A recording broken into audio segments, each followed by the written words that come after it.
to introduce Barb Frankham, who's here and helps support our Native American Alaska Native Parent Advisory Committee. They are actually a night before their actual meeting, which is tomorrow.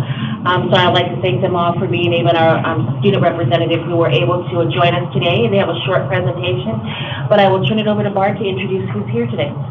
I'm Barb Franco. I am the HSD representative supporting our families who are Native American Alaska Native, and I brought with me some of my committee members.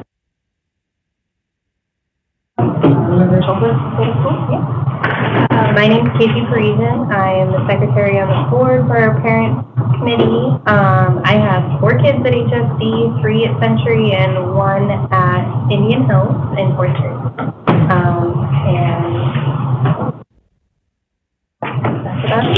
My name is Rosalie Winslow. I'm a senior, and this is my mom. I got big bells. I'm Hannah Weber, also known as Jeannie. These are 2 for now. I also have a 9-year-old that moves to Patterson Elementary. And that's it. And we had the privilege to present back in May. So much of what we're sharing has to do with some of the celebrations that occurred after that meeting, as well as some of the things that we'll be working on this year.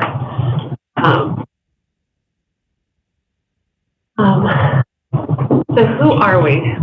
This hasn't changed with the exception of the number of students. So right now we have 110 Title VI forms.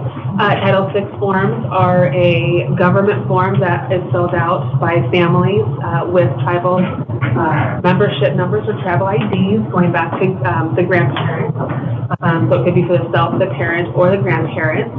And so that is where we get our federal funding from, is from those forms. So we have 110 students as of the beginning of the school year, but 202 in Hillsboro have marked on their registration or have told the schools that they have tribal affiliation, the tribe that they belong to, and where they come from. But we also have over 350 students who have identified as Native American and Alaska Native with unknown origins due to the history of the Native American people in our country. We do have a representation of 48 tribes, though, which is incredible as well. And some of the things that we do is we provide community and cultural growth for our students and families, and we are starting student groups this year. That is the big goal for us.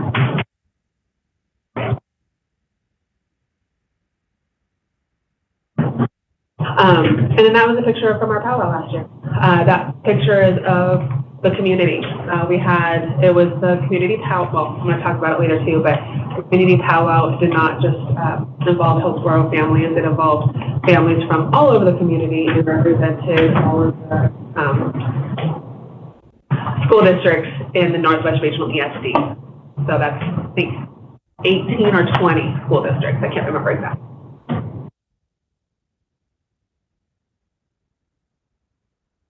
What we do, last time we did dances, so my sister and like other younger kids, they came during the meetings and we would learn how to dance and we learned how to drum. We also had some at the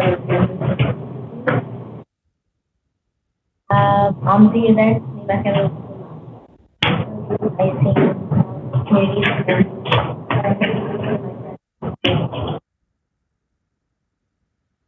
programs that connect us to conferences. And then we also have other things where there was a school supply drive where we gave school supplies out to families who asked for them. Youth movement is something that's organized through the University of Oregon, where all middle school Native youth come down to U of O, participate in Native sports games, and just really get connected with each other. And they have a keynote speaker that comes and speaks to them. And then we also have tutoring and homework support when students come to meetings if they need help with that. And then making the graduation gifts is what Rosie was also talking. And there we have some pictures from that youth movement as well as OMSI night. And picture of the four young people up the top, that was family that came together. So 2 of the students are from HSD, and the other 2 students are cousins of theirs from somewhere else. I don't know exactly which city they live in, but they were able to come together and attend this event together. That was fun. Perfect. Okay. So things that we've been celebrating for 2023 and 2024, we are getting together and doing the drumming and dancing. We weren't able to get together during the pandemic. I know, especially for my kids, they were really looking forward to the drumming and dancing and getting together with other kids in the community, but weren't able to. So this has been wonderful for them to be able to get to enjoy that again. We recently celebrated the community powwow, like we were talking about earlier. It was sponsored by Washington County and City of Hillsboro. And I forgot about Nara. That's a huge one. That's my mistake. I really needed to put them up there. I feel bad, but they were the main sponsors was Nara. And then Northwest REFC. That was a lot of fun. We haven't been able to go to a powwow since we don't really leave Washington County too much, so it was nice to be able to have one here. It was a great opportunity, and I hope that we enjoy that a little more. I also want to speak to that. Washington County doesn't have very many powwows. So prior to the pandemic, I know that HSD Title VI had their powwow here, but before that was even started, Washington County didn't have a lot of powwows that were brought out this way. You could go to the Grand Ron and go to their powwows around the coast, and you can go into Portland and go to PCC would have powwows, PSU. So there would be a lot of different powwows in Portland, but there weren't very many out in this area. Beaverton would have a powwow way back when, every so often. I don't remember how many they were going. So it was, like you said, it was really nice to have one here for the community. Yep. We had 15 Indigenous students graduate in 2023, and that was 9 out of 10 of the Title VI students were able to graduate. That's really exciting for us. We got together while the drumming and dancing was happening, and we created like dolls and the beaded necklaces that we gave to our graduates. And there's pictures of them wearing it. And it wasn't just the parents. We did have community members coming in as well. We had some Intel people come in to help make the necklaces, or previous parents come in and help make the gifts. And then see several of our students who graduated last year. Okay, the one from Glencoe right there, he's just one that I want to speak to because when this program started, he was in like 2nd or 3rd grade. And so just being able to be there when the program started and meet him when he was younger, being a tutor, and then being a part of it, watching him graduate, just that's the smile on his face. I love that picture. Oh, I'm in charge of the cooking. I think I remember that. And so what's next? Basically, it's just us keep celebrating our families and how we contribute to HSD as well, and how even though we are small but mighty, we are here. And we're asking that we have you help us advocate for our students. Our parent group has started really speaking up and advocating for their needs, and so just having other people in the district on board with that to advocate for us and what our families need. Since the pandemic, just like any other group, any other person out there, there have been hardships. So just making sure that we are aware of the needs of our community. And then our big thing is just making that connection, making sure that we can connect to the community. We were talking a little while ago about Naya and Nara, and they're both based out of Portland, and just we don't have the strong community out here in terms of those organizations. So we're working really hard to find them or to build stuff in our community. And then going back to student groups, I thought it was later in my slide and I was wrong. We have a student group that got started at Liberty High School. They started it last year, but they are currently planning an assembly on December 8th did I say Liberty? Yeah. Yeah, good. At Liberty High School, and so they have their advisor that's helping them, helping support them, as well as they're reaching out to me, which I'm helping get them connected with people that they want at their assembly. And Rosie at Glencoe. I'm currently the lead for my Leaders Heritage Month. We progress, but we're using it. We having our assembly. Sometimes in some moments I get it. With November being short in terms of school days, we are building out our celebrations into December as well. What else do you want to add? And I just want to mention too, one of the requests they had last year when our Native American pack came in was they wanted a chance and an opportunity for their students to come together and build community, that there were just a small portion at each of the schools, and to even start an affinity space. There wasn't many of them where they could get a large enough amount of group. And so, Barb, I'm wondering if you could talk to, because we talked a lot about this summer, so Barb's been very strategic in figuring out a way to bring them together using transportation, and we're not there yet, but maybe you can speak a little bit about that. So the thought was that we could bring students together from all 4 high schools with the bus or transportation,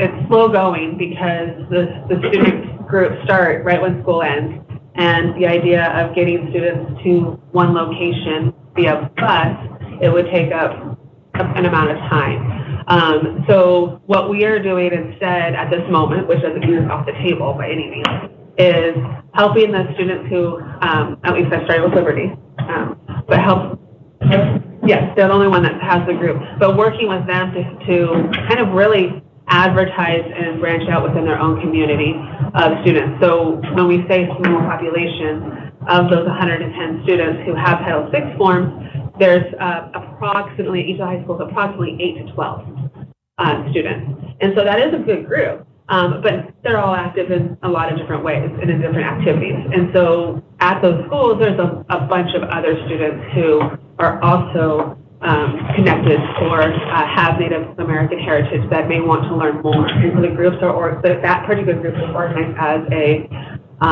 cultural, not in a true affinity space, but a cultural, let's learn about, please come and learn about our culture.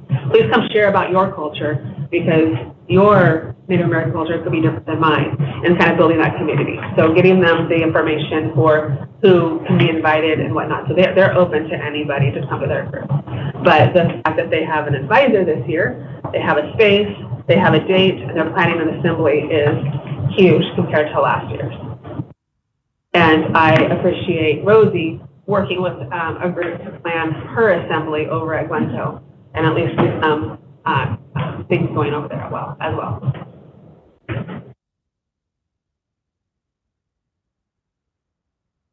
We won't have anybody from another school come to the Liberty Assembly. We're going to try to go to each school where we can. Well, as far as the assemblies go, that's during the school day, during an advisory period. Okay. And so I think each school is planning something different. I've been trying to get connected with the leadership, but then the student group is an after-school thing. So it's 2 separate things. I didn't even think about inviting others to the other high schools, because I think it kind of causes a little disruption. Thank you. That's the right word. Too much. But maybe if we get information from the Liberty group on what they're doing, maybe that can occur at the other high schools. Cool.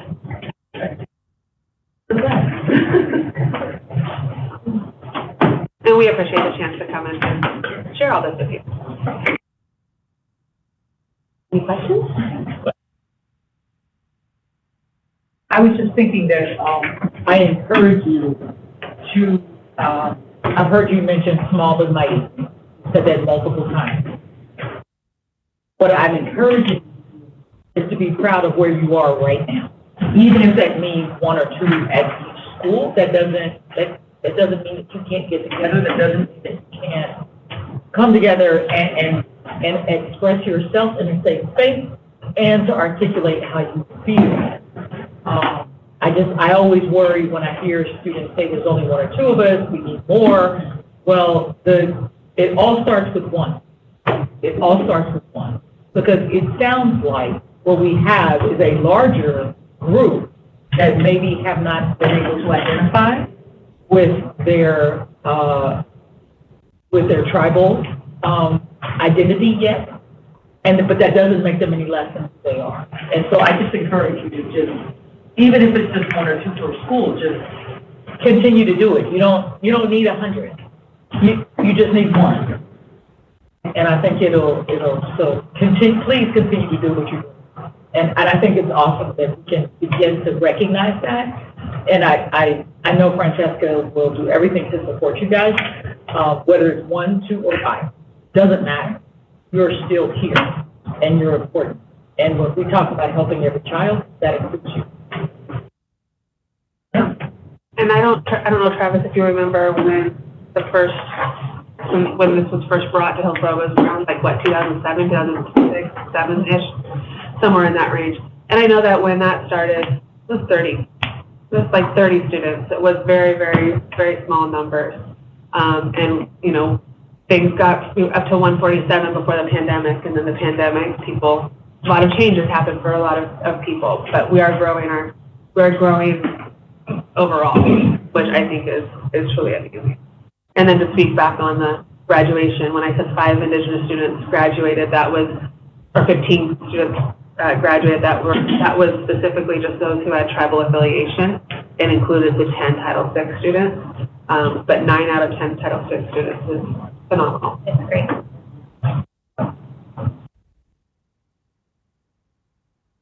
I just wanted to say, too, thank you, on behalf of the district, thank you so much for the work that you've done to put together the necklaces and the blankets and the shawls for our students who are graduating and meeting that benchmark in their lives. I met a student who had a necklace last graduation, and she knew that it had been beaded by hand by our families, and that was just so meaningful. So thank you for the significance of the things that you do for our students to support them and to celebrate their accomplishments. My mom actually beaded like a Yeah. It just depends the colors. Yeah. Both were a big help, but it was, yeah. Thank you for that. Maybe next time when we're meeting, we'll invite you all to come help us. So we don't have to rush. We're normally rushing to get those done. Okay, we will do it. Yeah. About April-ish. That's when we're going to start doing it. If not sooner. Perfect. Maybe we'll even bling a few out. Thank you. I'm not crafty, but I can take instruction, I think. I was gonna ask if there was anything, I guess, part of for us as a board to ask the PAC to come is also to let us know if there's anything else that we can do to help, as a board, or I think you mentioned, and we were talking about, what are the culturally specific organizations and how do we improve our partnerships, or are there other ways that, I think the goal is to build cultural awareness, but I think in a broader sense, I know it's specifically for our students that identify as Native, but also how do we expand it to all of us to have more cultural awareness and celebrate that? And if there's other opportunities that we can do that, we would love to support that and know about that. I think to take the time to try to educate yourself. There's always people that are trying to, they want us to do all the work. It's a two-way thing, it's try to educate yourself too. But there can also be workshops where you can ask us questions and we can educate you for a day. And any questions you have, the safe space for that.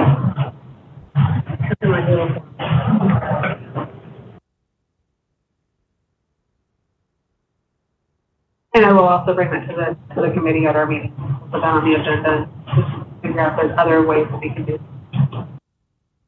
cultural awareness.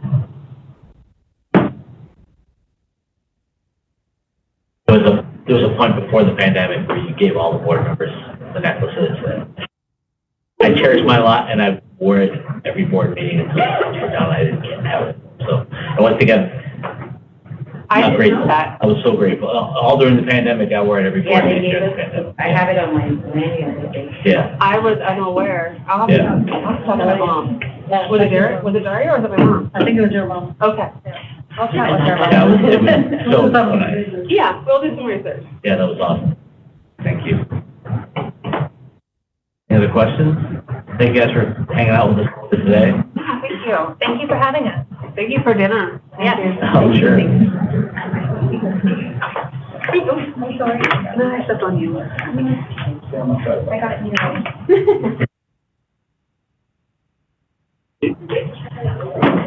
I ran into these. I don't think they're gonna be a wingspan, it's like a discussion. There's some. Our next agenda item is to, have a discussion on the applications for the budget committee. I think our numbers worked pretty well this time, right? They do, yes, thank you, Mark. There is, one position, position number 3 does expire June 30, 2024, which is different enough because there was an interim vacancy for that and kind of vacant throughout 2023, so we're hoping to, get it filled, here tonight. So because there is that one variance for that one position, I'm gonna pass out some old school papers for you guys to make your elections for the different positions. 1 and 2 expire our full terms, and they expire, their name expire June 30th, 2026. Super excited. We did have 3 applicants. We haven't had a huge run on budget committee applications for a while, so it's good to see those come in. And you can see on your situation page, page 5 in the board packet, who was in the positions previously, and then who our applicants are. They were all verified by Rose to be eligible to be on the budget committee. So we have Bob Chamberlain, Dustin Rose, and Zarmina Riaz Khan.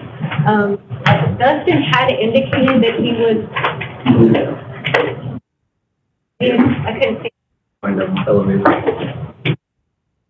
Okay, so we did invite all of the applicants to come and just introduce themselves to you, and give a brief statement about their interest on the budget committee. So, we'll wait here for Dustin to join. Hey, good afternoon. I'm here. Hey Dustin, welcome. So I just introduced your name and application to the board. They've had a chance to view that, and tonight I'm hoping that since you're here, you can tell a little bit about yourself and your interest on the committee. So just briefly. Yeah. Thanks so much. I got my master's in public health, and I worked in quite a few different government agencies, so I've got kind of a diverse background, as you'll see. We just got back from Japan. We spent a little time over there. Back in Hillsboro, we got a nice house. I got 2 kids. One just started first grade, so I felt like this was a perfect opportunity for me to volunteer and kind of work on things that are, important for my family. So, glad to be here. Thanks for having me. Hope I can join. Dustin. So the process here tonight would be for you guys to indicate on the paper. Sheehan, I'm hoping that you can email me your ranking 1, 2, and 3. Number 3 is the position that expires 2024. And I'll collect that information and provide it to Rose and she'll share that out as we move towards appointment during the regular session tonight. And we don't have term limits or anything, so whomever is in the spot that expires in 2024, they can reapply. They can certainly reapply, yeah. We would welcome them. We would welcome, yes, I was gonna say yes, yeah.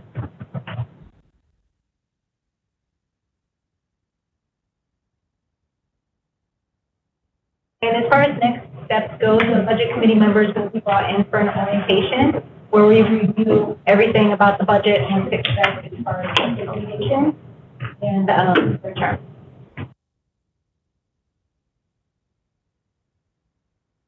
That's back to you. Yes.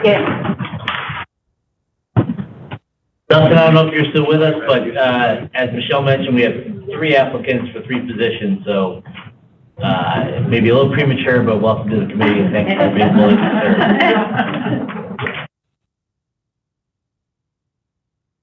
Thank you.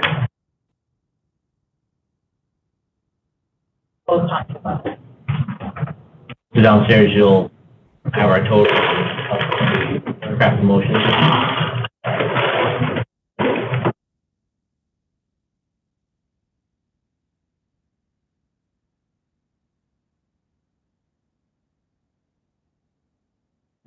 Sorry, I'm getting there.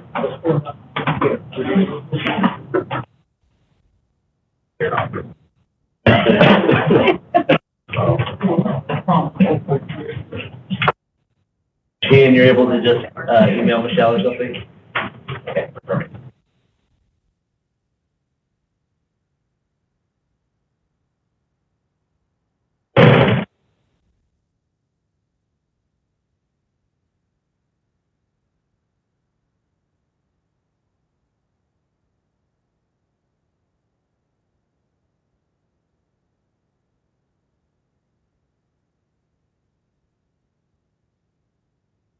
One, right?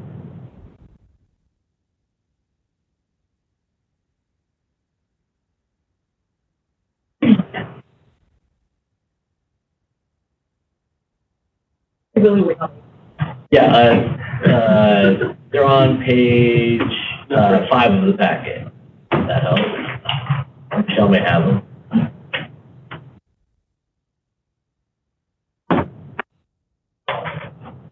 I just want too much. Everybody worry about too many things.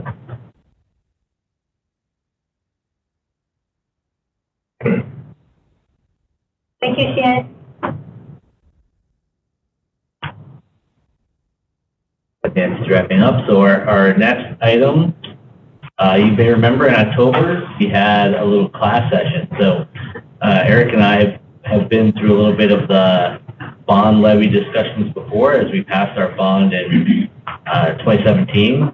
And we realized that a lot of the current board may be interested in some context about how some of that stuff works, like bonds can be spent on stuff, levies on people, that kind of thing. So Michelle's put together this educational series, and the next one today continued as part where Michelle, you want to lead us to part 2?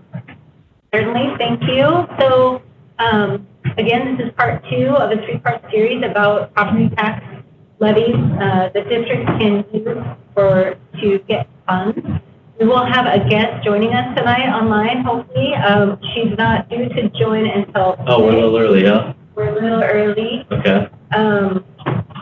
But I think she is going to be more of a resource to answer your questions that I may not be able to.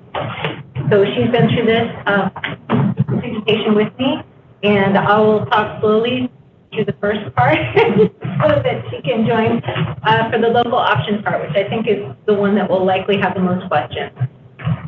So if we could, doing it? Yeah. Yay, Ben. Michelle, do you want to do SIA first and then? Oh, we certainly can, yeah. Sure. You want to do flip-flop? Sure. Yeah, we can flip flop these two. Thank you.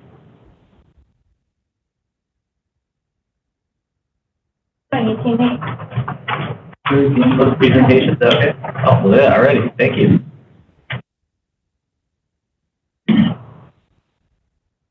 Right. Thank you.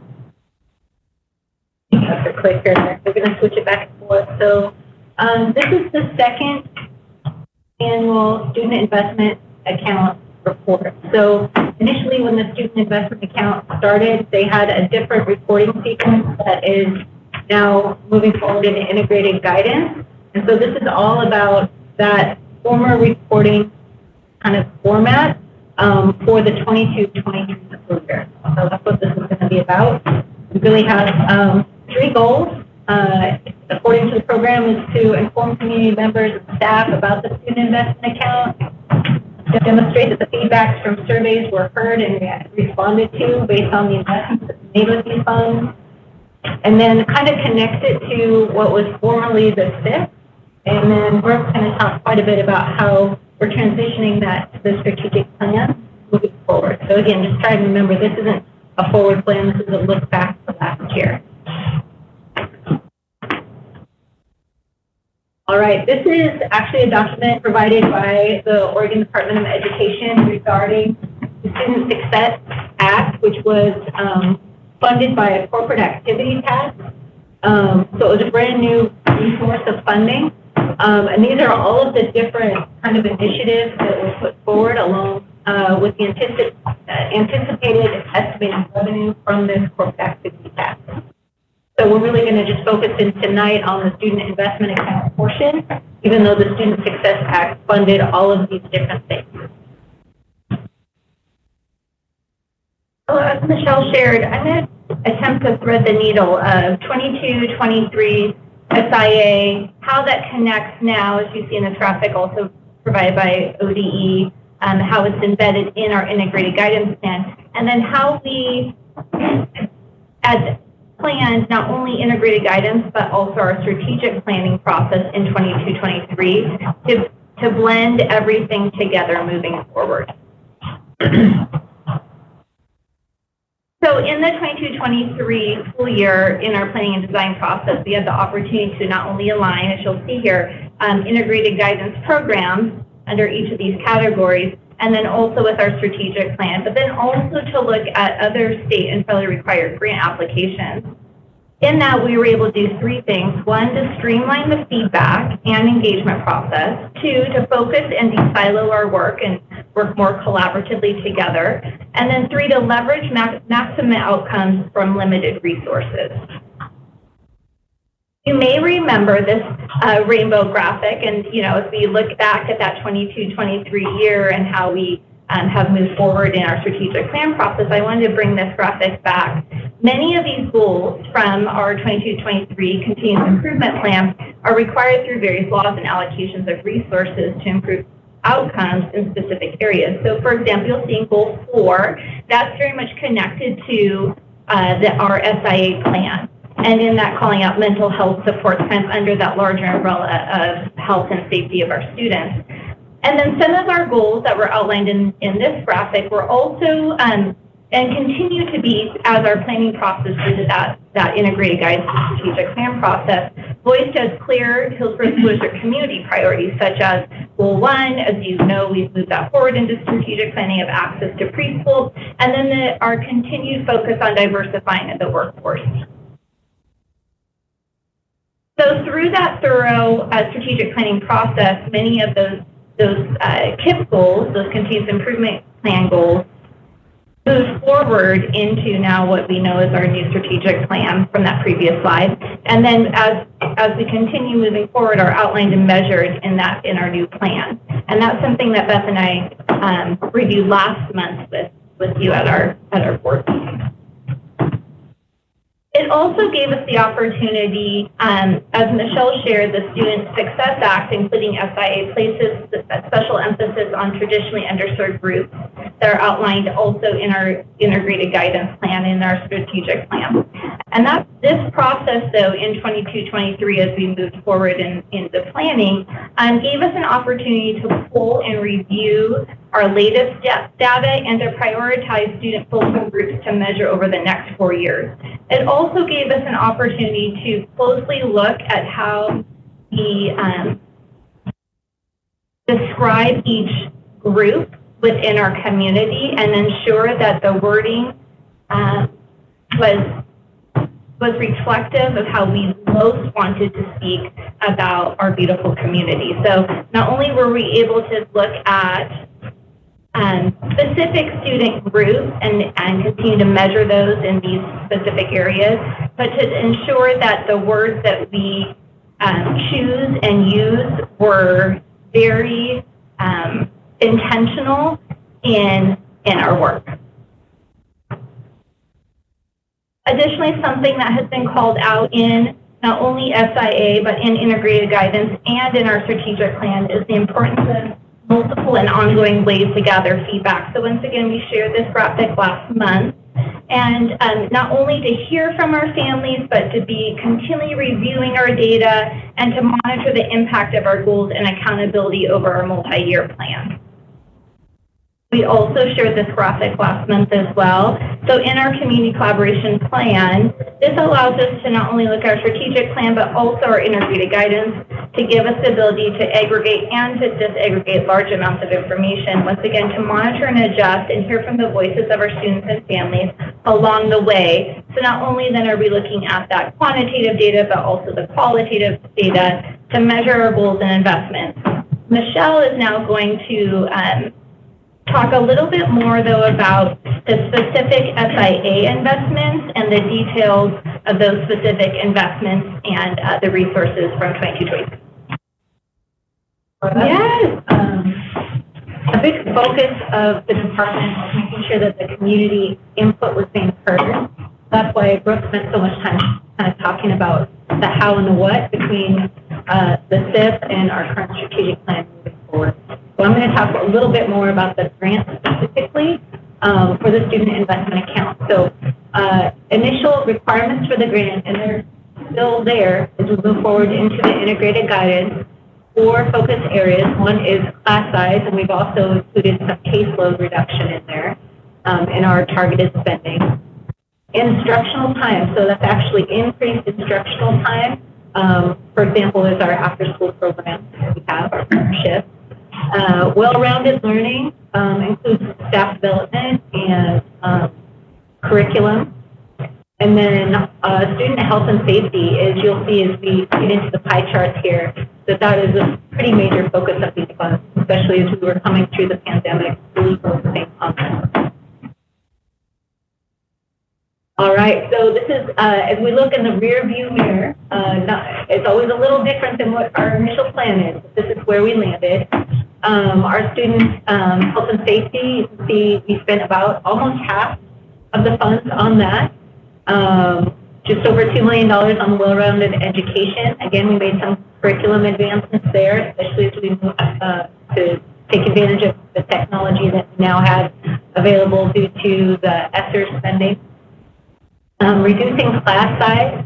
There is a large number of teachers paid for by this grant, so this has enabled us to keep those smaller grades, those lower grades smaller.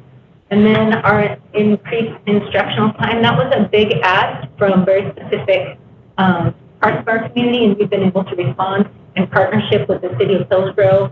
They've thrown some money in there as well to make a really robust, accessible program and also scholarship. So these are the SIA investments. They were on many, many slides, so I took them and just crammed them all into one. So this is the full picture as far as spending goes. Not a lot of detail here in terms of FTE or dollars, but I wanted to give you guys a sense of the things that were current service level at one point that we had to reclassify into this grant to continue to offer services to students. But then about 1/3 of the student investment account was new investment, and we were able to do quite a lot of supplementation.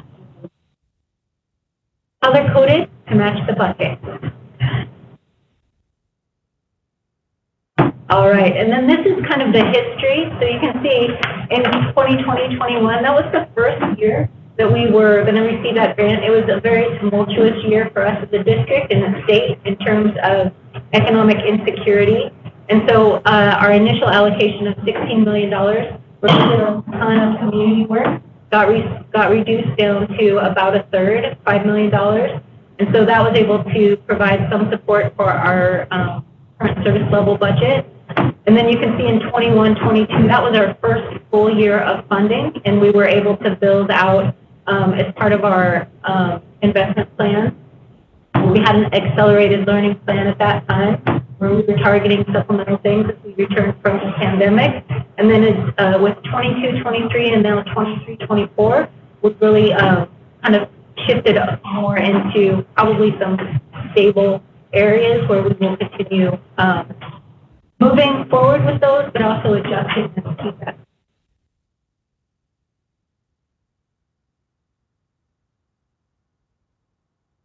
All right, back to Brooke. Oh, thank you. So a lot also of what Michelle was just sharing is also noted in our full report. So as we submit to ODE of the 22-23 year, we not only submit our narrative report, but our financial report together. So that report's linked and it will be posted on our HSU website moving forward as well, so just for you to have that as a resource. And then just the next step. So when we talked about that 22-23 and how a lot of that work continues on in 23-25 in the biennium, but then also as we carry through that into our strategic plan for the next 4 years. So that continual focus on the ongoing community engagement, a continued focus on not only this year that implementation, but moving forward the accountability within our strategic plan. Also how that connects so closely aligned to our integrated guidance reporting as well, and the generating the data not only through that qualitative but quantitative reporting systems, and then also just the budget process and the alignment that we have found in that. We just submitted our first Q1 report on integrated guidance, and as we were doing that, there is so much work that we are doing that helps us in all of these areas that we were able to really pretty easily do that Q1 report on integrated guidance because of, I really think, this solid planning that we did in 22-23 and the alignment work that we have done. So as we move forward, I think we're in really good shape over the next 4 years. Now, any questions that you may have, Michelle and I hopefully can answer. The team.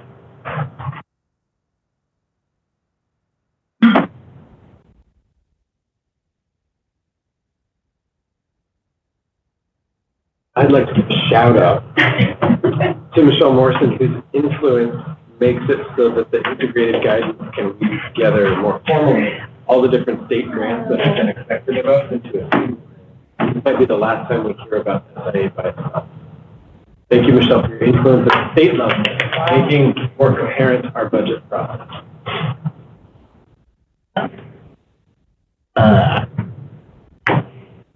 I think that it's great that we're able to do that, integrate the plan.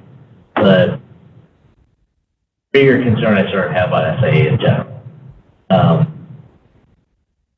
And we sort of tried not to talk about this for a while because we wanted the message to the legislature to simply be gratitude. But it was passed in 2019, another session 21. We know in this session, before 2023 session, over a third of the legislature turned over. So we don't have the same legislators who passed this season right now. So hopefully it's okay to talk about, well, it's not really a secret, but the fact that when we talked about 10.3, when business officials at the outset of this biennium planning talked about 10.3 being our actual service level or current service level or however we wanted to put it, where we can continue doing what we were doing and not have to lay anybody off, but really not do much improvement. It was accounting for the fact that we would be getting $15 million in SIA funding outside of the general fund. So I'm a little disappointed that it just become our modus operandi to include what should have been, what the legislature intended to be targeted investments for specific needs that they heard from around the state that our students have. Those are now just generally being woven into the general fund in a way that maybe they don't appear as targeted as they once were. So I'm very appreciative that we have the SIA funding, don't get me wrong. But I also am a little disappointed that what the legislature thought were going to be targeted investments are now just what we have to backfill holes in our general fund that aren't, they're indications of education not being funded at the actual level it needs to be at. We're not even close to quality education model. We just keep writing a report. So that's a lot. I get it.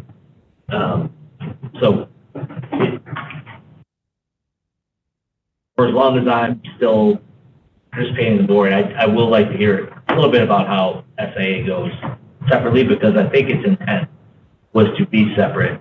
And I don't think we're unique. I think every district has had to weave it into their fund. I don't think we're not doing things differently than everybody else. But I think perhaps the original message of the Student Success Act funding is getting a little lost in the noise of how the legislature funds education. So Mark, are you saying that, so you don't think the fact that it is being absorbed as a normal budget concern, you don't think that's evolution and positive evolution? I don't. I think it's a way for I think what the legislature is doing is using that money that should be provided by the general fund to say, well, you're getting it over here instead. And so the general fund continues to be underfunded over and over.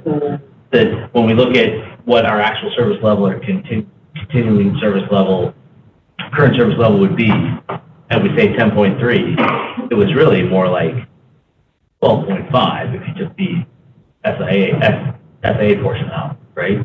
Well, maybe, yeah, per biennium? 11.8. 11.8, all right. Right.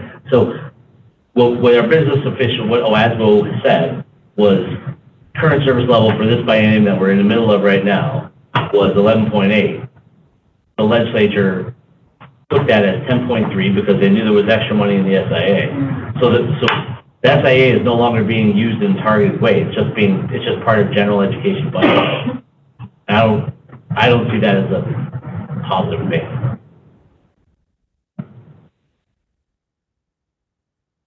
I let everybody else go first. Nobody wanted to go. Well, I hear you.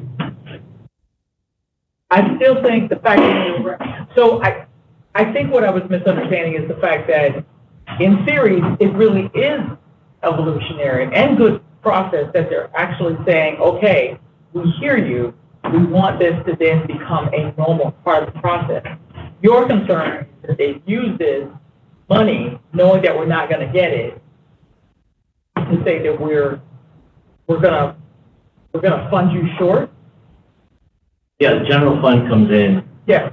Short. But the general fund comes in, and I think where I'm going is that this is another indication of where, quite frankly, this is an indication of their priority.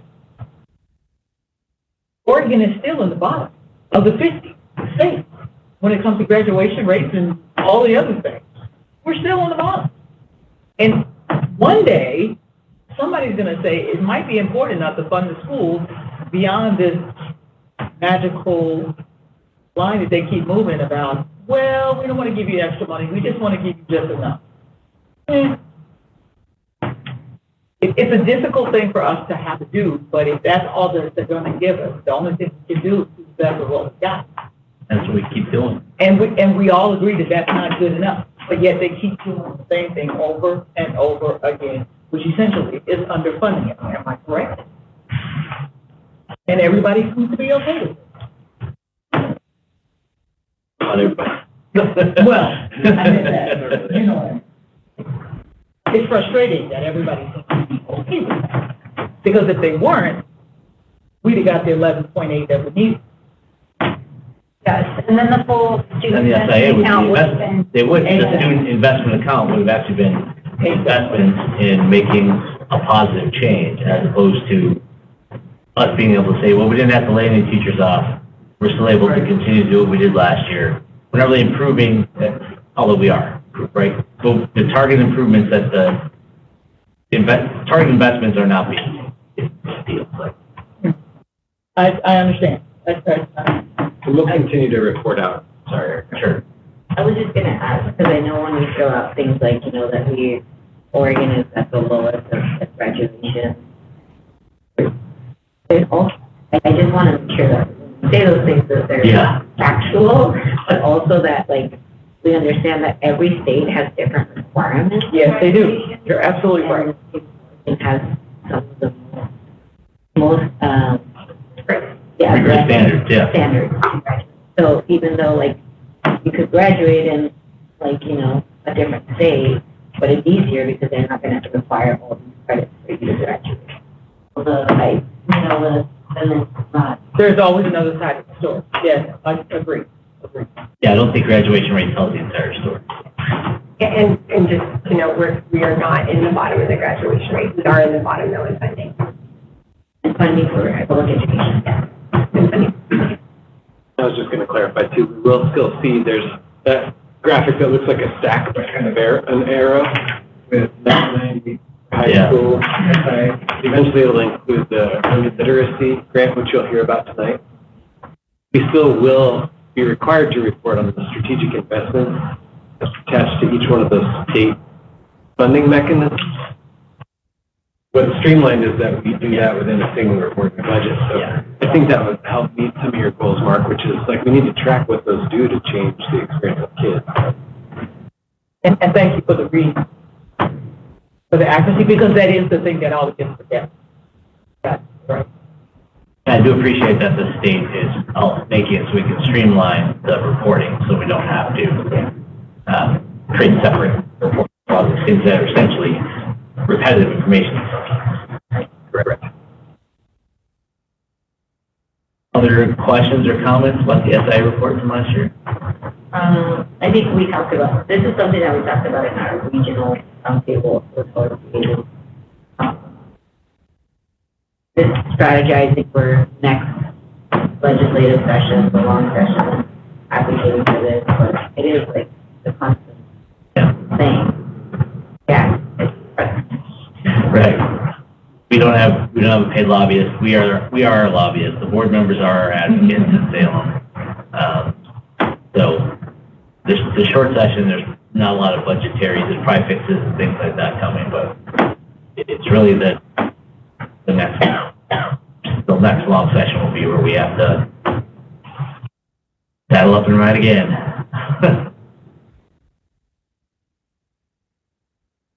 Thank you for your opinion.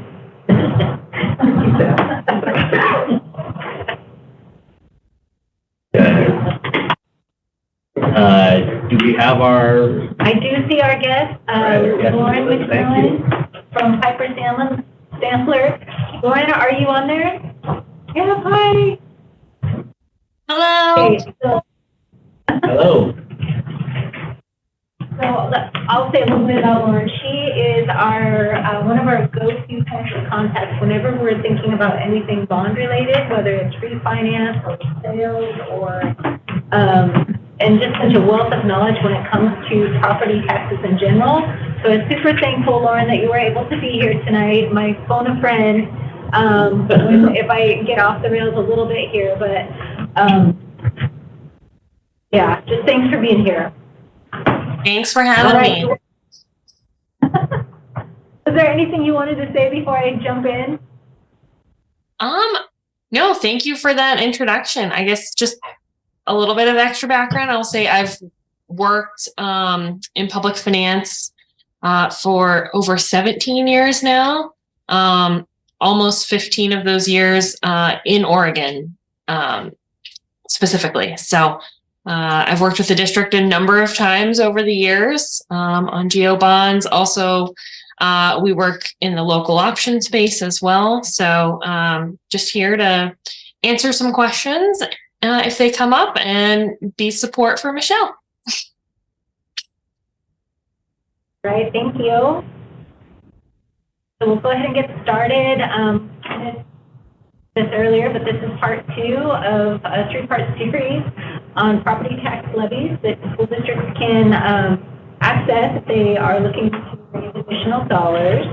Our learner will be able to. Thank you, Audrey and Brooke. We're going to understand capital project bond debt service levy structure, and then also the local option assessment and collection and what that looks like. So before you're going to see some slides that are familiar to you because they are a repeat from the first session, and we'll go over them quickly just for context. But then really tonight we'll be looking at the debt service structure and what that means to taxpayers. All right, so we'll start out with the capital project bond debt service levy assessment. Again, this should look familiar from last time. So what we have to do in order to get approve a capital project ballot in order to access a levy. So the levy is the tax that we collect, pay back when we sell bonds and raise a whole bunch of money up front. Then we have to raise the taxes over time. We usually target around 20 years. and that's what the levy is. So those two things are actually separate, but you have to have voter authorization in order to increase the tax of the levy to do that work. So in order to get that, you have to share with your voters what exactly it is you're trying to raise money for. And this is just a copy and paste of our 2017 bond title. So just for your reference, there's kind of a delicate balance here when we're talking about ballot titles, planning ahead for construction costs, and everything we want to get done with some magical things in there to give us flexibility as time passes, whether new things come up in the interim period. Renovation and modernization were things that we use to help us with that. You can see that there's kind of a promise there that we didn't anticipate the tax increasing per thousand with this bond, because we had some debt that was coming off of the schedule, and it was, and you're going to see a bar chart here in a second, that would, if we raise these funds, we would be able to keep that tax levy. So it wouldn't be a new tax, I think, is the bottom line for voters. Oh, Michelle, can I add just one thing there? So just for the general obligation bonds, it's an important distinction to make is that you have the authorization to borrow, and the district gets to sell those bonds pretty quickly after the authorization is approved, and you lock in your annual payments. And what the district is actually levying is an amount needed to make those payments on the bonds. You're not actually levying a specific rate. So that is different, especially when we're talking about a local option, which is basically the exact opposite. In that case, you do levy a specific rate. But here, it's really highlighting this language is what we key in on is that estimated tax rate, because we won't actually know what the levy rate will be until the assessor sets the assessed value each year in the future. So it truly is an estimate of what that levy rate will be over the life of the bonds. Thank you, Lauren. And this is written by the district and submitted to the ballot measure. Yeah. With the help of bond attorneys and other parties that review it as well.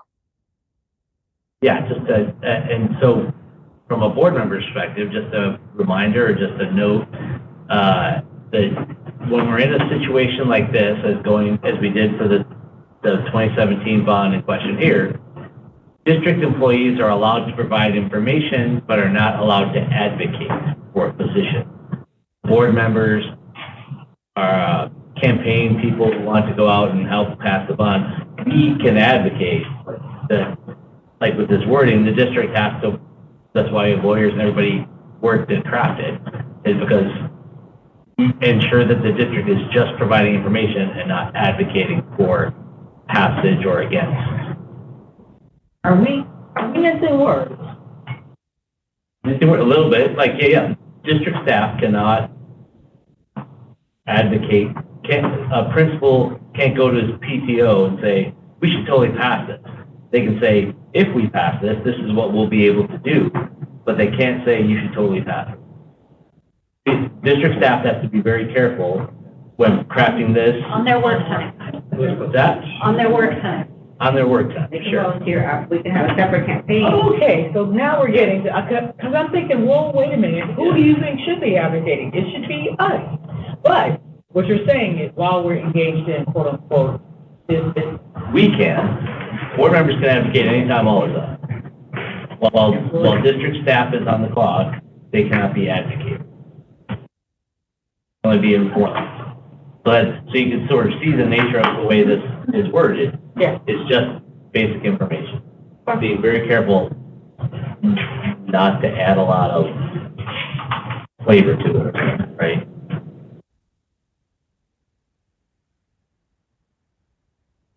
Yep. All right. Whoa. We did that fast. Hang there for a second. Okay, so we did skip ahead. Capital project or bond levy. So what do you call obligation bonds, Lauren? These are the requirements. So voter authorization, more than a 50% turnout if it's not a general election. And again, the levy is to raise money to pay that amount of debt service, like Lauren stated. And the levy revenue is excluded from the state school fund grant formula. So we talked last time about how local property taxes, regular permanent rate property taxes, they are offset by state school fund grants so that we get the same amount for students. The capital project is outside of that. And it must be spent only on ballot title items. It does get audited heavily, and there's a community oversight committee that we have when we did ours. And again, we had a renewal tax, so it was not going to be an increase in per thousand based on all of the information we had available at the time to raise $408 million. And then the Measure 5 tax limits do not apply, and you're going to see that that's different for local option levies. Okay, so this is just for context to give you what we were looking at before we made that ask of the community to pass the bond. So I'm going to get up and around here. See that right around here, we're going to have this drop in property tax. So this is the levy, because this was debt service that we were raising money to pay through 2018. So that's why the timing of our 2017 bond was important, so that we would continue this level of taxation. I have another chart here too, but for the duration. And so our friends at Piper Sandler, they helped us craft something in terms of bond sale that would make that in effect. So again, why this is relevant to the bond program, and Adam actually had this in like a white paper format, all of this information earlier. But debt capacity and tax rates are important considerations. And Hillsboro School District at the time, we were making estimates. We were thinking that would be about $300 million that we could raise in over a couple of months, period, maybe a year. That got up to $400 million by the time we were ready to pass the bond. And if the timing of the new debt is laid beyond the May 2018 election, the tax rate will fall and need to be subsequently increased in order to support the new debt. So we would have had a drop in property taxes, asked people to pass something that we needed for capital projects, and that would have been an increase in taxes from that lower space. So we wanted it to be one of those, that's why the timing was important. And so this is our current debt schedule after we sold the 2017 bonds. We sold because our projects were so big and over time, we sold bonds in 2017 and then again in 2020 so that we spent them according to the schedule that we had set. So this is our current schedule. You can see that now we're here, 2018, oh my gosh, we're kind of supposed to do something. We did that.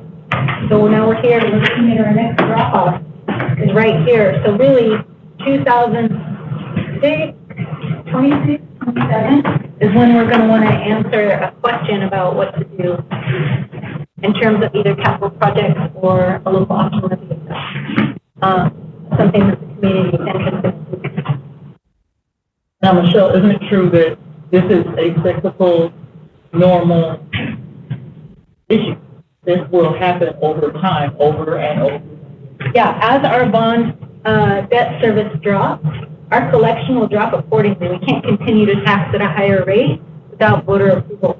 Unless we refinance, we may be able to bring some of this debt that's way out here, just like you would to your house, maybe. If you're going from a 30-year mortgage down to a 15 because you want to retire, whatever that looks like for you. The rates are, if the market is favorable, we would recommend kind of redoing this so it would give us more time to plan for growth or building replacement or local option or whatever that is. So yeah, as part of this history lesson, when we did 2017 renewal, that we were able to say, we're not asking for any more money taxpayer. We're saying it's about a 10-year span. Yeah. Yeah. We would like you to continue. If we don't do anything, your tax rate will drop. And being very judicious stewards of public funding, we want to be careful with the money that taxpayers. So we had an opportunity in 17, 18 to replace one property tax that was coming off to the Hillsboro School District with another. Yeah. And the next opportunity that is in 26, 27. Well, one thing will be paid off. It would go away. We have, it's not keeping the same tax for the same one, that one goes away. The opportunity would be to maybe replace that at roughly the same rate and tell the same story. I think, for what it's worth, I think that helped. The 17 bond passed on everybody in Hillsboro kind of understood where we were with building maintenance, building, and I think not asking taxpayers for any more money made a big difference in the way it passed so dramatically successfully. So. And we did polling in advance to see if that was appetite of the community. That's what we part of we have the best information available before we put it on the ballot and ask the questions. So because we are, last time we did that, it was excellent execution. Did it in 2017. We did all the homework, talked to the teachers, we figured out what's going on. Since then, we've had a pandemic, a couple of recessions, may slide into another one, and a completely divided country. Things are different. So I'm wondering, are we thinking now about how this could be different, what we might have to do differently, because we are going to have to go back to the voters. We are going to need their support as we continue to ebb and flow in our enrollment, whether it be an increase or a decrease. The overall needs of the district are going to be itself. And then this takes us back to the conversation about what is a basic level of, I hate to say that, basic service. Yeah, because that's exactly what it is, right?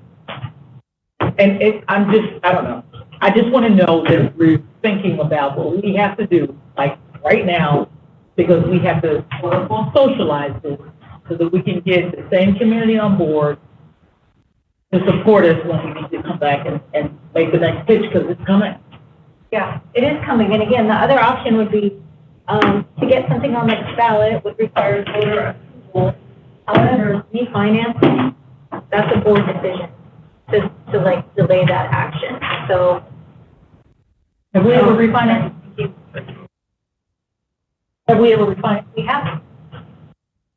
Multiple times. Actually, 2000? Our last refinance was in 2020. 2020, okay, so you did it in 2020. Yeah. Yeah, that was recent. Yeah. And that was right before the thing closed, was it not? Yeah. Okay. So I have a question. Oh, sure. So I guess let's say that we get to 2026, well, before then, we decide that we're gonna do a levy. So that thing is falling off and now we wanna add more to it. I think normally with the levies, they always just keep renewing over and over, unless like there's something really awful that happens in the community. But once they get on, it's really, I think it creates that stability, so we want to pass it all the time. So we have the additional funding to lower class sizes or whatever it is that we want to do.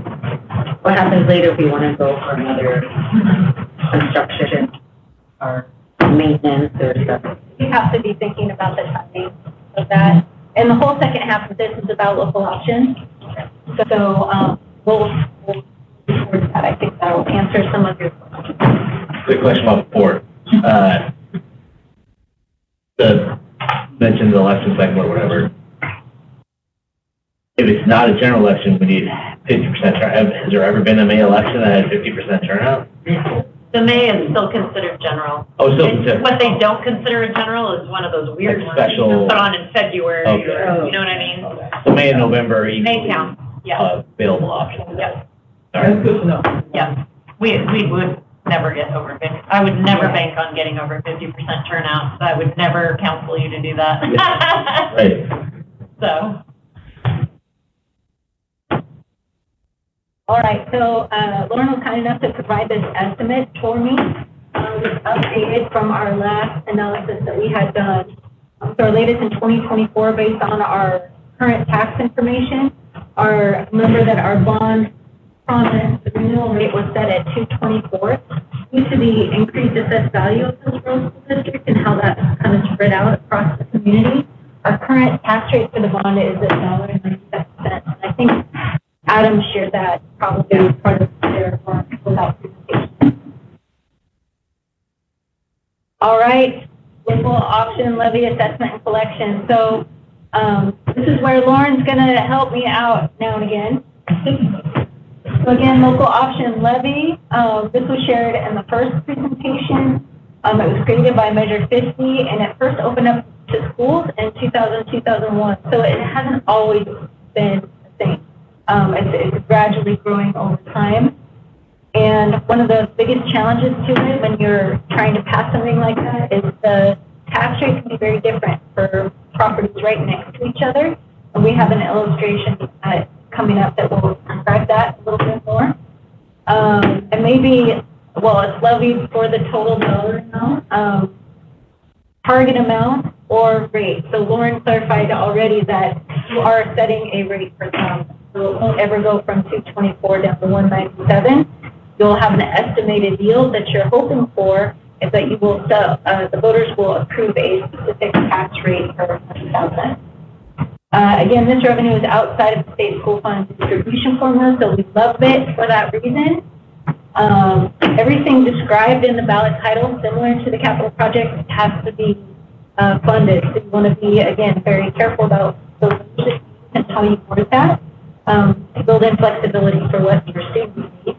And then they're typically 5 years in length. You want them as long as you can have them and ask as you can for the voters to approve that. All right, the local option limit for schools. The Measure 5 gap limit of $5 per 100,000 and real market value for education creates compression. So this is where Lauren's going to help me out by explaining compression a little bit better. And then there are some other limitations of $200,000 or $2,000 for ADM. Was the last one that changed in 2009, or 25% of your total fund revenue. And Patrick had brought up questions around the equalization grants that you states that Hillsboro doesn't qualify for that at this time. All right, Lauren, can you see this slide? You want to talk about this slide for me? Of course. So, if folks aren't familiar with our property tax system, I mean intimately familiar, this is a very detailed, weird aspect of Oregon's property tax system called compression. So there are a number of different values that you may see reported, but the key ones here that are important are the Measure 5 real market value, and that was established back when Measure 5 was approved. And it is an approximation of the real market value, i.e. the value that a property could sell for. So that's your estimate of what your property could sell for, right? It does include certain exemptions for different types of property, but that's at its most basic level, it's an estimate of what a property could be sold for. Now, the assessed value is the other really important value in this concept, and that is what your property is taxed upon.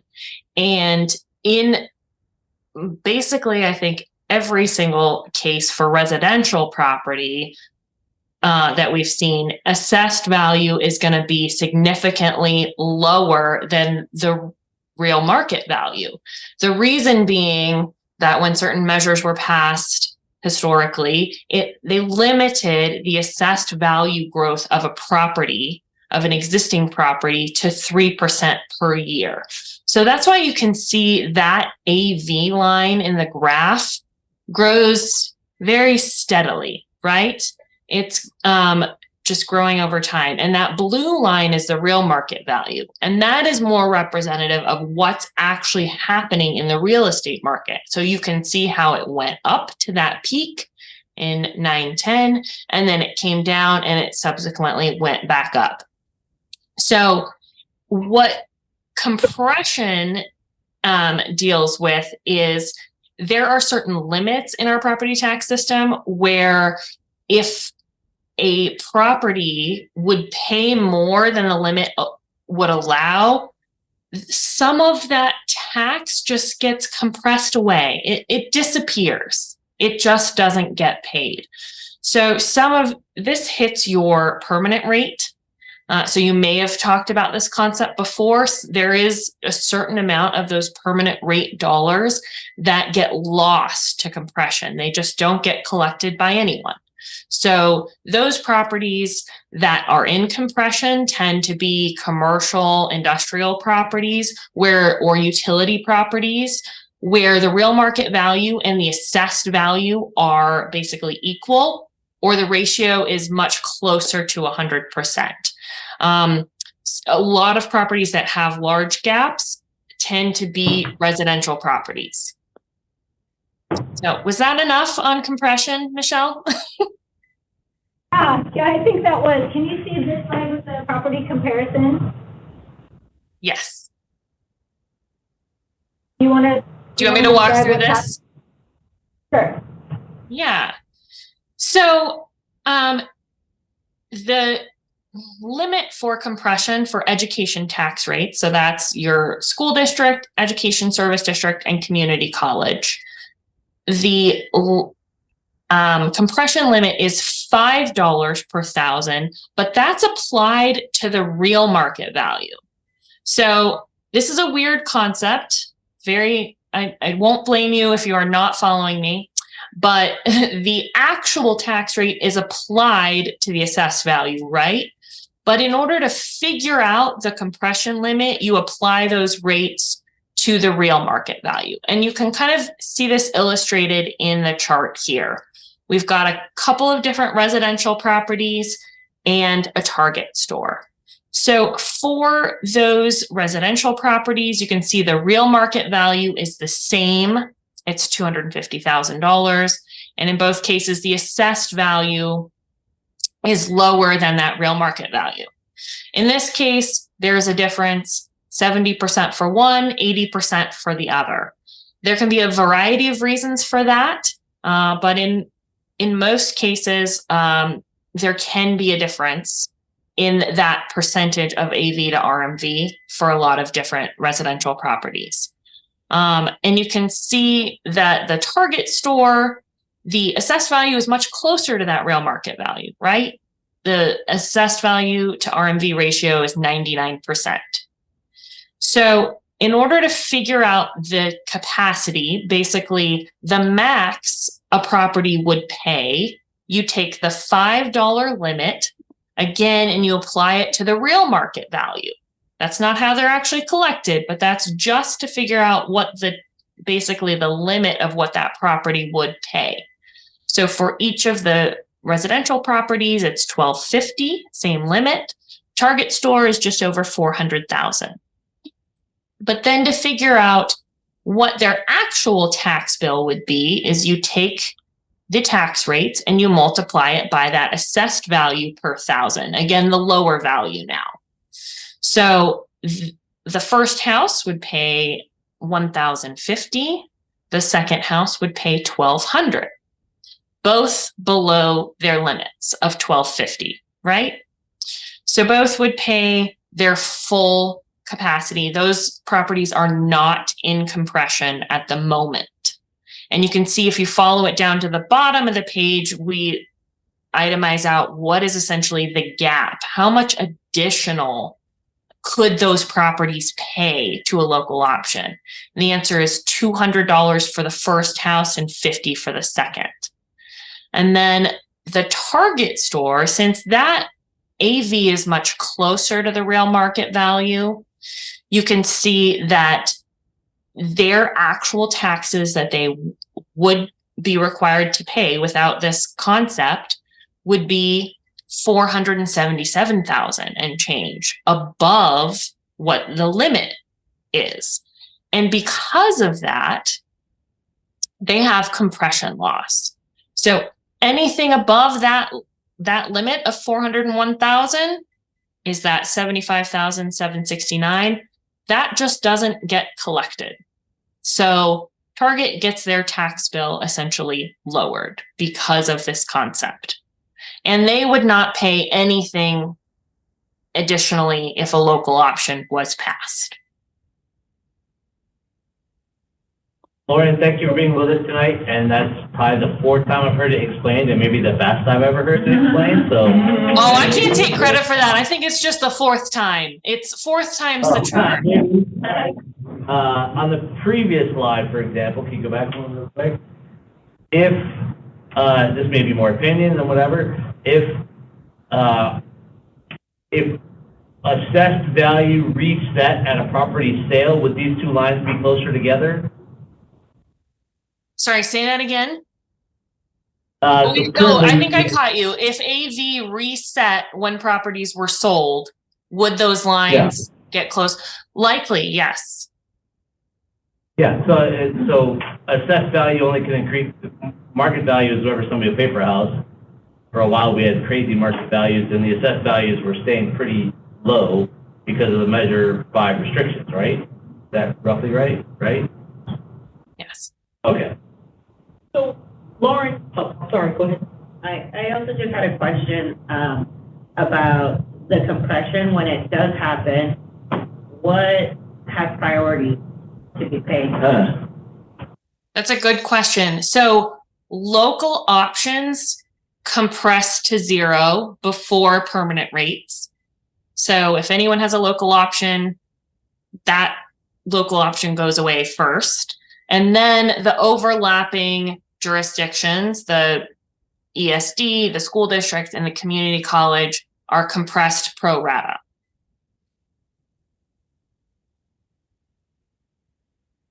So it's not like the community college just doesn't collect anything. It's that the school district, the ESD, and the community college would all have their taxes compressed a bit. But since the school district, has the majority of the tax rate that's levied, you're still gonna, you're all gonna be compressed by your essentially proportion of that total tax rate.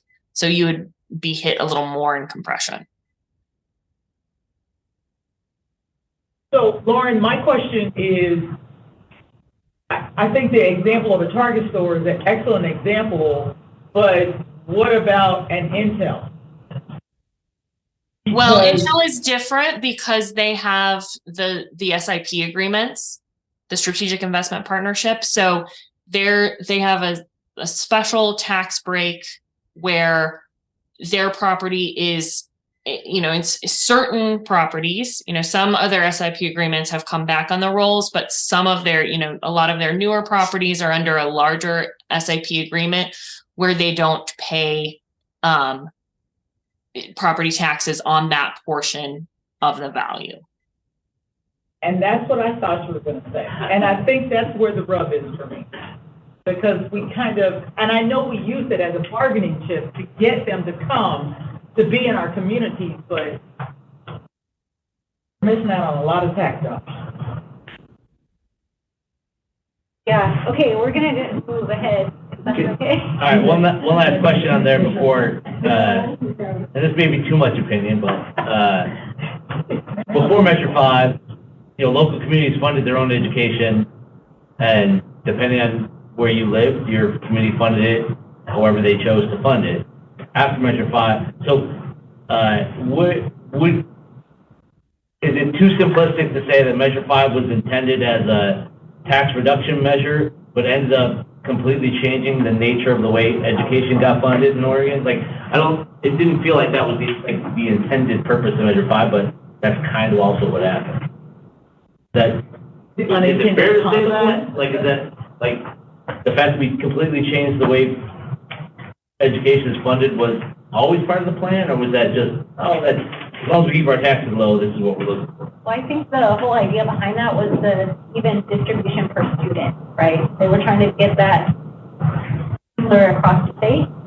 What a student was, they wanted them to have the same opportunities as possible.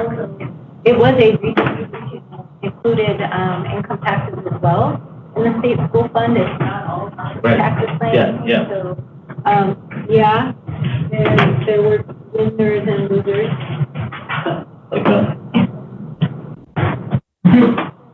This is a slide, just a quick frame up of what a ballot title would look like for local option levy. Again, just the descriptions and the parts that stand out, and you guys have access to this to review it for reference. I know you guys were going to ask who has local options, you know, so there's a slide that shows who has them and how much they are. Portland, up until Sherwood,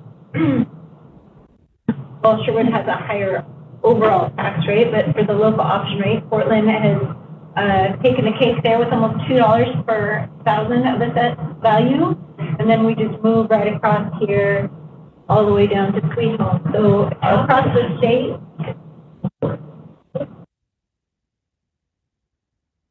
they may have had a different target that they were trying to raise, and that's really what this is raise. So.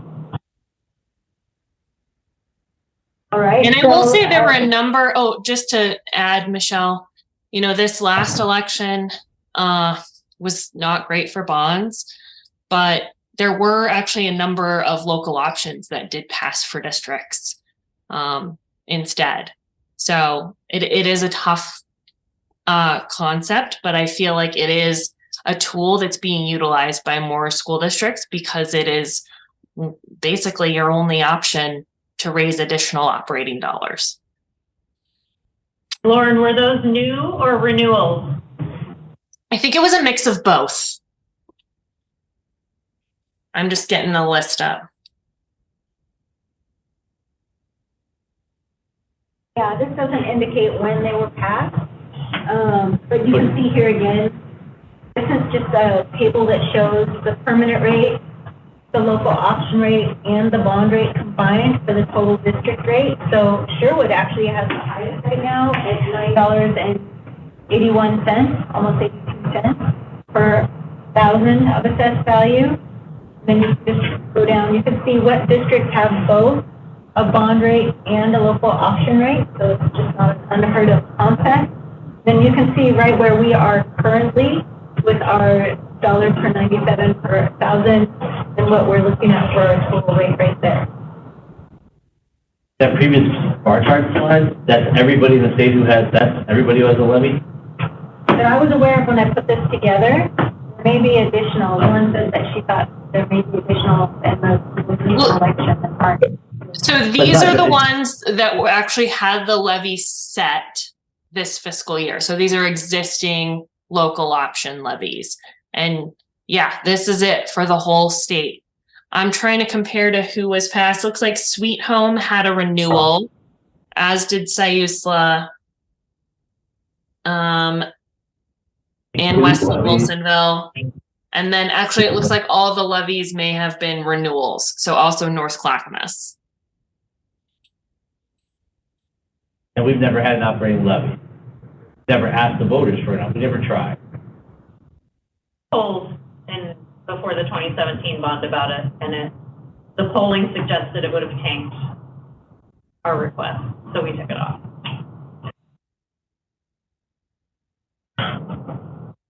All right, here are some estimated yields for the district, and this is not a current analysis. This is one we did back, I would say, 2020, yeah? Yep. But similar in terms of an idea for you and what we would bring in as the estimated yield. For example, $1 per thousand levy would bring in, and I think the analysis actually said between like $9 and $11 million. So the amount that it would bring in isn't exact because we're focused on the actual rate that we're asking the board to pass. And I think this is all the way up to the maximum that we could ask for, which would be $5 per And what's the one that's coming off in 26? I think it's $1.25. It's about an 85-cent gap when that step comes in a couple of years. 85 cents.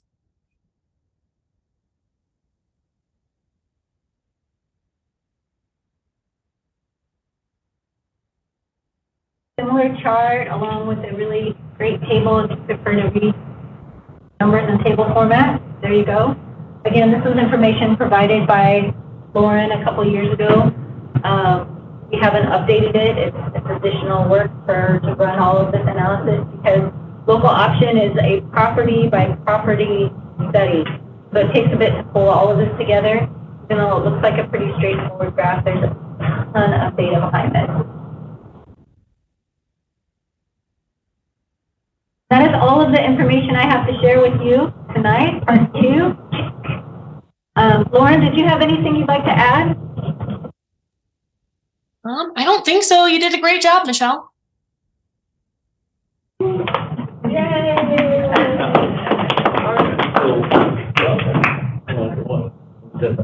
Question over here before I go? Sorry, I thought, okay. Any questions? One of the questions slide. You brought a generalization to say at $1, previous slide or whatever, 10 million, our broad strokes numbers to lower class size by 1 in our district is about 2.2 million.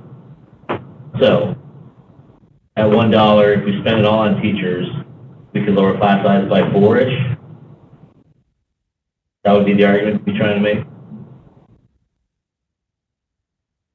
That could be an argument. That'd be one of the arguments available to us.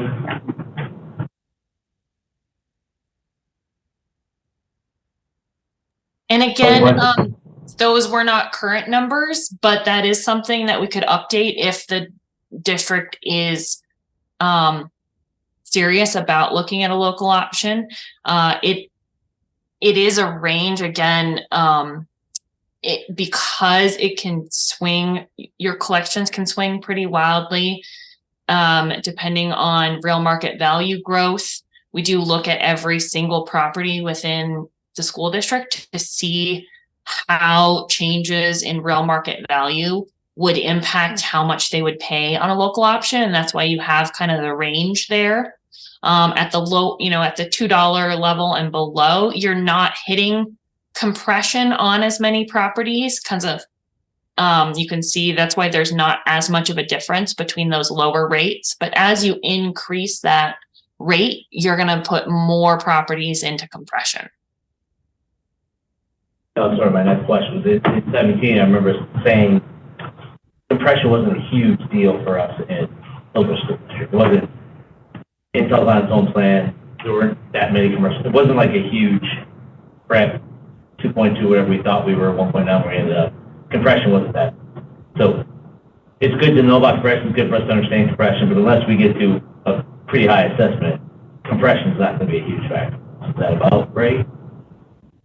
That was the case back when we last ran this. Again, haven't looked at the latest numbers. So I imagine that's probably still true because you've probably had more significant, real market value growth and maybe essentially widen that gap between the real market value and the assessed value.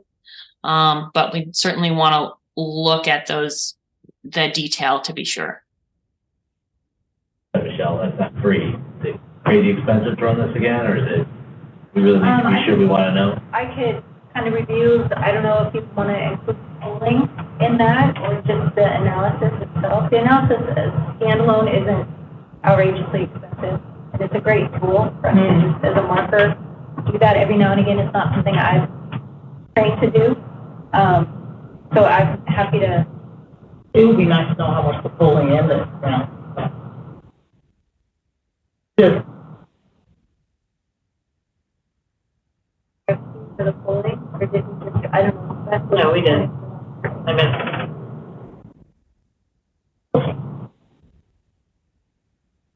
Well, Well, I have my next steps lined out. If you think of any questions later, please reach out to me and I'll try and.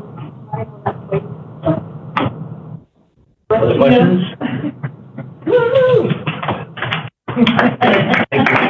Thank you, Lauren, for helping us out tonight. Thank you, Lauren. Thank you, Lauren. Thank you, everyone. Have a great evening. Okay. I believe that concludes our work session. So, adjourn or reset? I think we adjourned the work session. Reset. Yeah, reset. We are in recess. We will reconvene downstairs. Call the regular session of the Hillsboro School District 1J to order.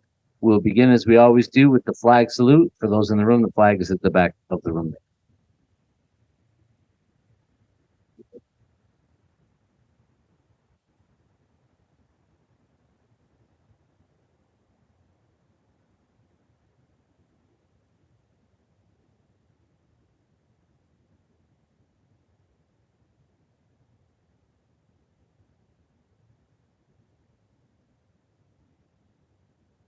As we gather here today, we would like to take a moment to acknowledge that our district service area is on the occupied traditional homelands of the Atfaladi indigenous people, lands we now call Washington County and the state of Oregon.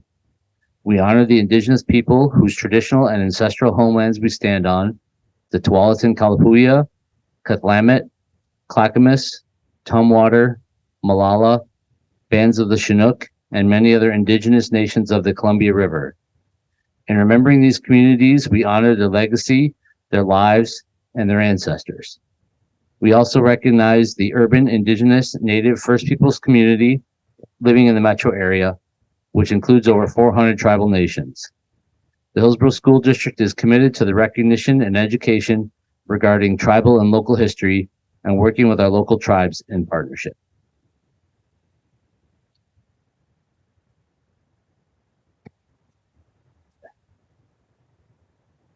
No proclamations or acknowledgements tonight.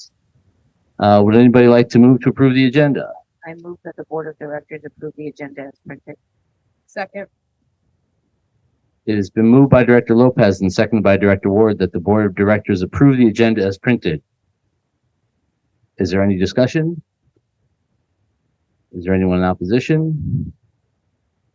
Motion carries. The agenda is approved.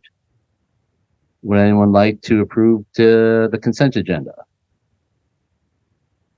I move that the Board of Directors approve the consent agenda as printed. Second. It's been moved by Director Ward and seconded by Director Thomas that the Board of Directors approve the consent agenda as printed. Is there any discussion? Is there any objection? Consent agenda is approved. Next up is audience time, and I believe we have two. That's true. We have Austin Milieu, who's here with us in person, and he'll be first. I have a statement I need to After read you first, read sorry. Again, additional thanks to Director Ward and Director McGuire for helping us crafting our new statement. As representatives of the community, members of the brand new. As representatives of the community, members of the Board of Directors believe that listening to public input is essential to making wise decisions. So we thank you for taking time to be here today. We consider this your time to speak and our time to listen. So individual board members will now reply directly to you immediately following your comment. If a board member hears something that requires additional attention, they may request it be added to a future meeting agenda, or the superintendent or his designee may reach out to directly connect with you. We are fortunate in the Hillsboro School District to have a collaborative community that can discuss points of disagreement in a respectful manner.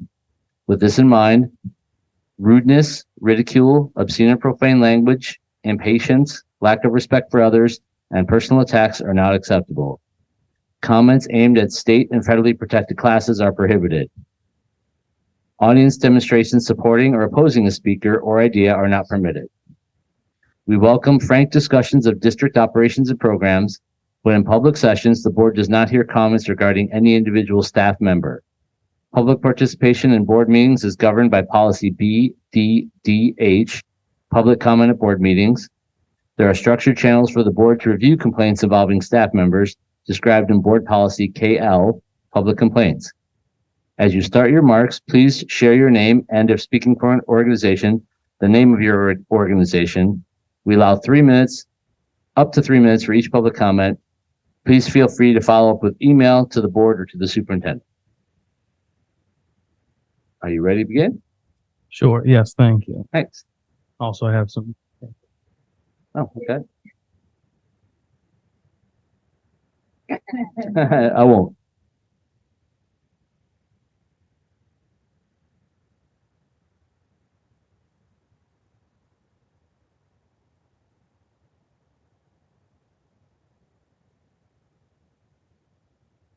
So everybody online can hear. Perfect. Thank you. My name is Austin Milieu. I'm a parent. My son is a 7th grader at South Meadows Middle School. And I came here tonight to shed light on an issue that's pretty concerning to my wife and I and to our family. We're new to this school district. We recently bought a house in the Hillsboro School District area outside of town. And when we registered our son, they assigned us a bus stop that was a little bit of a distance from our house.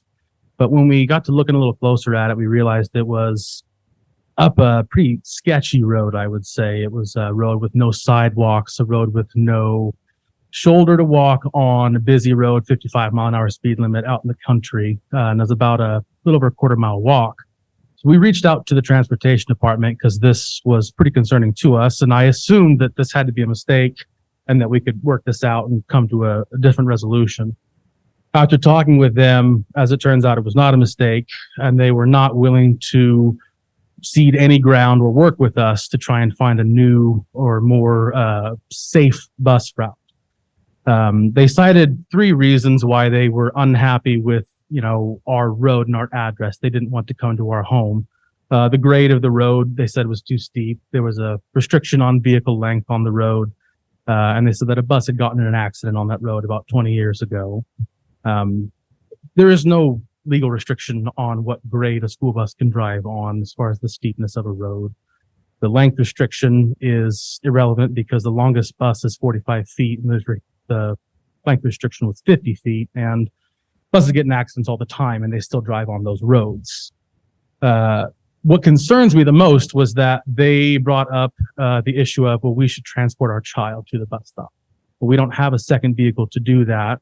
And the notion that we either had to be able to afford a second vehicle or risk our son's health and safety so that he can get an education seemed unbelievable to me. But that is the decision that we've been faced with, is send your kid to walk up a dark, windy country road every morning and every evening, or somehow scratch together the money to buy a second car.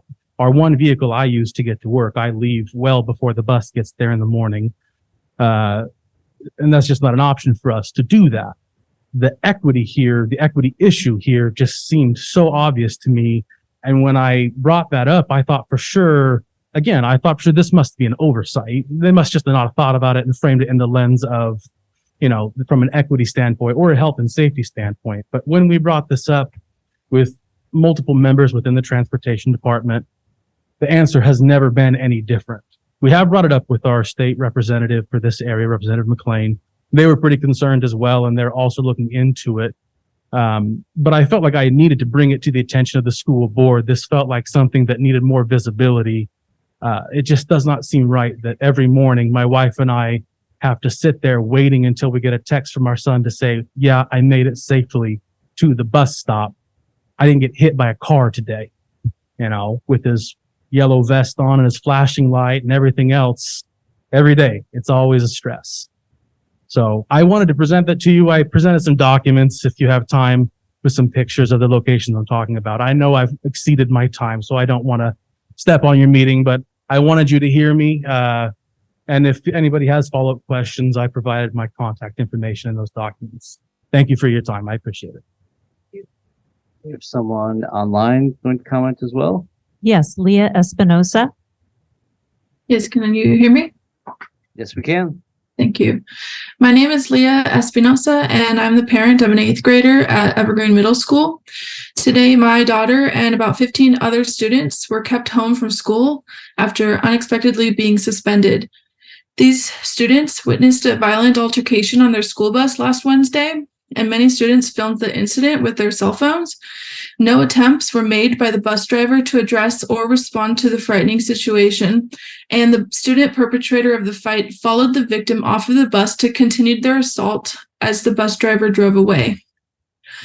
Yesterday morning, the witnesses of the incident, including my daughter, were interviewed about what happened. My daughter was fully compliant and helpful in answering questions, and she was thanked and told she was not in trouble. Then later in the day, she was called out to the hallway and informed that since she broke the school rule of, quote, filming a fight, she would be suspended from school for the next day, along with about half of the students who were on the bus that day. When my husband and I received the phone call about the suspension, we asked when the last time our daughter was educated on the rule, and they said that it was at the beginning of the last school year. This is an unreasonable time frame for students to be well informed of a rule with such a degree of punishment. We also asked for documentation of the rule that was broken, which has not been provided, and it is not listed anywhere in the HSD standards of student conduct, neither under the Group A nor Group B disciplinary sections that could warrant out of school suspension. Furthermore, no other disciplinary options were attempted, such as reflection, conferencing, mentoring, detention, or restorative practices. While I do plan to file a complaint specific to my daughter's experience in all of this, I felt it was important to bring this story to you today because I wanted you to be aware that rather than using this incident as an educational opportunity and reminder of rules of conduct for this large group of impacted students, it was decided that all those students should be hurriedly and harshly punished with no attempts to de-escalate, no documentation, and no warning. This is not in alignment with the district's mission to know, value, and empower every student to achieve their dreams. Instead, these kinds of punitive, sweeping actions are long-lasting and can tarnish student attitudes towards school, and is an inequitable and unfair application of the HSD standards of student conduct, which includes your names on the front cover. As one quick example, having all the students who film a fight at Glencoe High School suspended is like not a thing. And my son is in Glencoe High School and he's never heard of that. So it's unequitably distributed as punishment towards these EMS students. I implore you to encourage a more consistent application of decision-making related to punitive action with better coaching to staff and students about expectations and more consultation with school counselors and parents when responding to such incidents. This would lead to a more effective outcomes of student behaviors and increased safety in the school environment. And I appreciate your time, understanding, and consideration of this matter.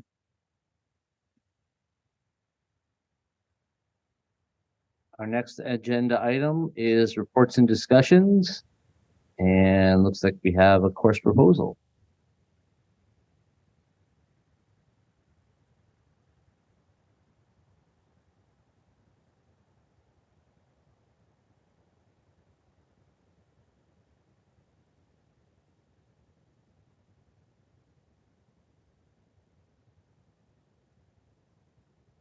Good evening, everyone. We have our first reading of our course proposal for Construction 3. Coordinator of Career and College Pathways, Melissa Pendergrass, and Career and Technical Education teacher, Todd Patterson, will be giving the majority of the presentation with also some remarks from our newly elected Community Curriculum Advisory Committee Chair and Co-Chair. Good evening. You can go ahead and go to the next slide. Thank you. HSD offers over 60 career and college pathways in which students at the high school level have at least 2.5, if not more, credits that they take in a specific scope and sequence. Those career and college pathways are organized by career learning areas and are provided for students in areas that are high wage, high demand, and high skilled. The response to those programs are in the needs of what students are interested in, what our community needs, and our industry needs. Next slide. Thank you. The construction program at Glencoe is the one that we're proposing a course under today, and that is part of the Industrial Engineering Systems career learning area. Next. Keep hopping through. Next slide. Thank you. And one thing to note for construction is we do high wage, high demand, high skill occupation areas are where we focus our career and college pathway programs. But in particular, construction is one of note for high wage and high demand in Oregon. The Bureau of Labor and Industry puts out data every 10 years for the job outlook. And so in the most recent outlook, there was an expectation that by 2031, we would see more than a 19% growth in Oregon, and within Portland Metro specifically, 24%. And then you can see also a list of occupations just highlighting that high wage component. This is the average starting salary for jobs within the construction field. And so that is some of the higher job averages in any of the CTE programs that we do offer. Okay, next slide. Currently, construction offers 2 credits at Glencoe High School, Construction 1, Construction 2. And what we're seeing is that students want more than 2 credits of construction. Students that take Construction 2 by junior year are often repeating that senior year so that they can have that senior capstone experience with Mr. Patterson in the construction program, because that is the career field that they're most interested in. They don't want to be done at junior year. So what we would like to do is offer Construction 3 so that there are 3 dedicated credits for this construction program. Next. I'm going to let Todd talk a little bit about what goes on in the class because he knows that a lot better than I do. Thanks very much for having us here and explaining this. Scope and sequence, you can see number 1 there is career exploration. We do that at all levels, but especially that senior year, which would be that 3rd year course, which is the capstone. We bring in a number of guest speakers that I used to work with when in the field and still do in the summer times when I still work in construction. We bring in apprenticeship representatives that can talk about the best path to get into those different apprenticeships that you saw before in those different trades. Also, field trips is another thing that we're starting to implement more after the pandemic. So that is nice to actually get kids out on site, see what people are doing in the field, see that some of these careers are in fact very hard, and what may look good inside the classroom, they need to go out and see for themselves. So it's really nice to get that out in the field experience. Later this month, or last week, we went to the trades, the trades fair at the convention center. So we took about 45 students to that. And then this coming, later this month on the 29th, we're going to do a residential job site visit to a subdivision at Creekview Ridge up in Bethany. So we'll have not as many students, but they'll get a chance to come to see that. Leadership and employability skill. I feel like that's our main job as all CTE teachers, no matter what we're teaching, is to teach employability. I tell my students if they show up on time and they work hard and they have a good attitude, I don't care what they're doing, they're going to be successful. They can make mistakes, but if they do those 3 things, they're going to be extremely successful. So we have an employability skills rubric that we assess our students on. And so the fact that they're there sitting in their seat, ready to go when the bell rings, helps them with those assessments. Material handling, that type of thing. I'll get to that. Estimation for construction management. Yeah, this is big, and it's relatively new. We haven't done a ton of this, but for some of our upper level students, I was contacted by a representative from Free Orchards Elementary in North Plains, which a lot of our students went to, and they have a farm there. And so we're building a number of projects for them. But the first task for our seniors who are building those as their senior projects this year is to estimate the cost of materials and provide like a bid, and which will be provided to the person who is, her name is Sarah Newton, and I think she's a volunteer teacher there, who's going to lead that, all of this. And so it has to be approved. And so that is obviously a step in all aspects of construction that it's necessary. And so that's a great thing to mix in that 3rd year capstone because it's more of the business aspect. Also, construction management, that's what my career was before the market crash of 2008, and I decided to switch careers and become an educator.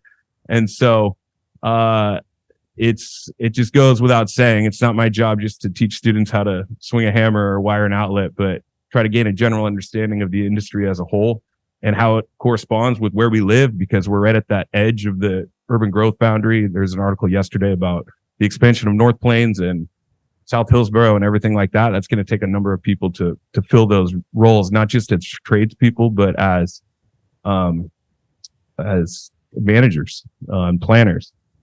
Building codes and regulations. We're fortunate we have an alumnus of Glencoe who works in the Hillsboro building department, both as an inspector and plans examiner, who's been pretty involved in the program and willing to give resources. So that's nice. Material handling. That's the entry level position that most of like the most high paying trades like plumbing and electrical, they advise like our students to get into material handling first. And from there, their application to get into those competitive apprenticeships looks better. And so we have a few students who have done that. So just talking to them about taking care of materials and storing and taking care of their tools and equipment, because employers appreciate those skills. And then community projects. Last year, we did a couple projects for Project Homeless Hillsboro. This year, like I said, we're working for Free Orchards to build 7 different projects that will help that school out. And we built a track shed last year, and we're building a lacrosse shed this year for our lacrosse program, which will sit on Glencoe campus. So the students who are involved in that will be there for a long time to come. We also had students do a neighborhood subdivision sign, which I thought was super cool last year. Some of the subdivisions that are,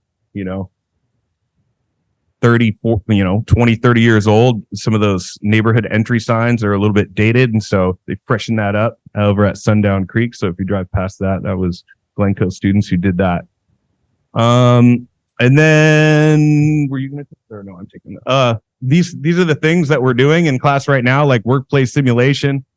We have modules that kind of, we purchased that when the program started, where they, learn a bunch of different trades all at the same time, in partners, and they get to rotate around and kind of explore service learning. That's Project Homeless Hillsboro and school related projects. And then school-based enterprise. We do build things and actually sometimes profit off of them, not obviously for the labor. That would be a big no-no, but as far as the things that we build, we have people pay for just the material, and then we're able to provide things for them.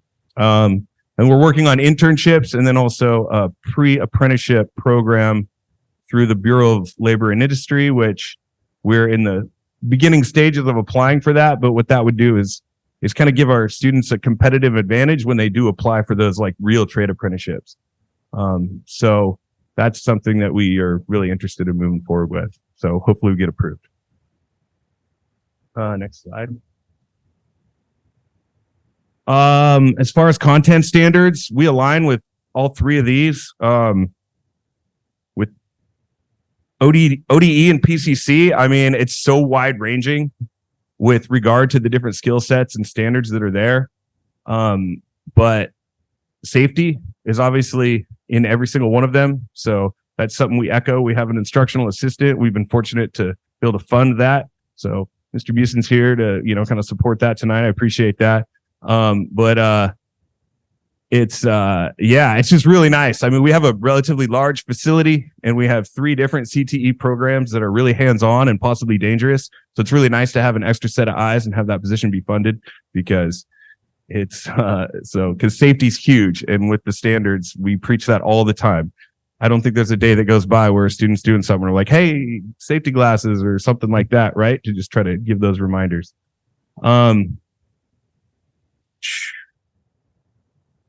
Also within those standards is like the different roles in construction. Like students really don't understand like what contractor, the difference between contractor, architect, engineer, subcontractor, tradesperson, right? And so to try to make those distinctions and like, where do you get in line there? Like what would be your most, beneficial career path? And then lastly, the employability skills. I think I've already talked about that, but I think again, that's the essence of what we do. And it's our main goal as CTE teachers. So we work on those every day. I could give specific examples. You can click on any of those, but they're all right there. I think we're next slide. So projected additional costs, obviously, industry certification exams for students, we have to pay for those. We're not making our students pay for those. So those comes out of various revenue streams. But currently we offer an NCCER, which is like a nationally recognized construction curriculum, credentials in like employability, safety, job site safety, awareness, fall protection, those types of things. So the students get a little card and certificate, and they're able to put that on their resume, which may give them a little bit of an advantage when they go to apply for those apprenticeships. Consumable materials. I mean, I think we all know that construction products and materials are really expensive, and tools are too. So I've been well funded so far, I believe, and hopefully that continues. And then, tools and equipment. And then we also offer a forklift certification. I don't know how many other schools do that, but that's kind of fun. And we actually have had a couple students use that recently. So we got a forklift. And then Mr. Stupfeld and I did a training where we can now offer those certifications to students when they turn 18, which isn't all of the students, but we tell them if they don't turn 18 till the summer, then they can pass the test and then let us know when they're 18, and then we'll give them their certification then. So just to be fair. And then we've had paid summer internships, educator collaboration time. I've been to a couple CTE conferences, where I'm able to talk about what construction teachers and, talk with teachers in North Carolina or Texas or, California and see what they're doing. Cause sometimes it's kind of fun to pick their brain and get those contacts and network a little bit. So, and then I'm going to let Melissa talk about the different funding streams. So I think we talked about this at the last meeting when we talked about metal processing, but we are lucky in the regard for CTE programs and funding because there's a lot of avenues to fund those programs. So whether that be the general fund budget at the building, each building does allocate funds for their programs that way. And then also High School Success we have a lot of investment in High School Success specifically for CTE, Perkins grant. So all of our programs that are Perkins eligible receive funding specifically for their programs.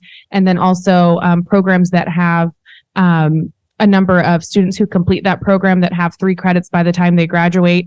And then also are non-traditional, whether that be female or male in their industry, or identify as BIPOC or earn an industry credential. There's like extra layers of points that you get that support that funding. And last year, actually, Todd's program was the second highest recipient in the district for career pathway grant funds. So happy to continue supporting the growth of this program.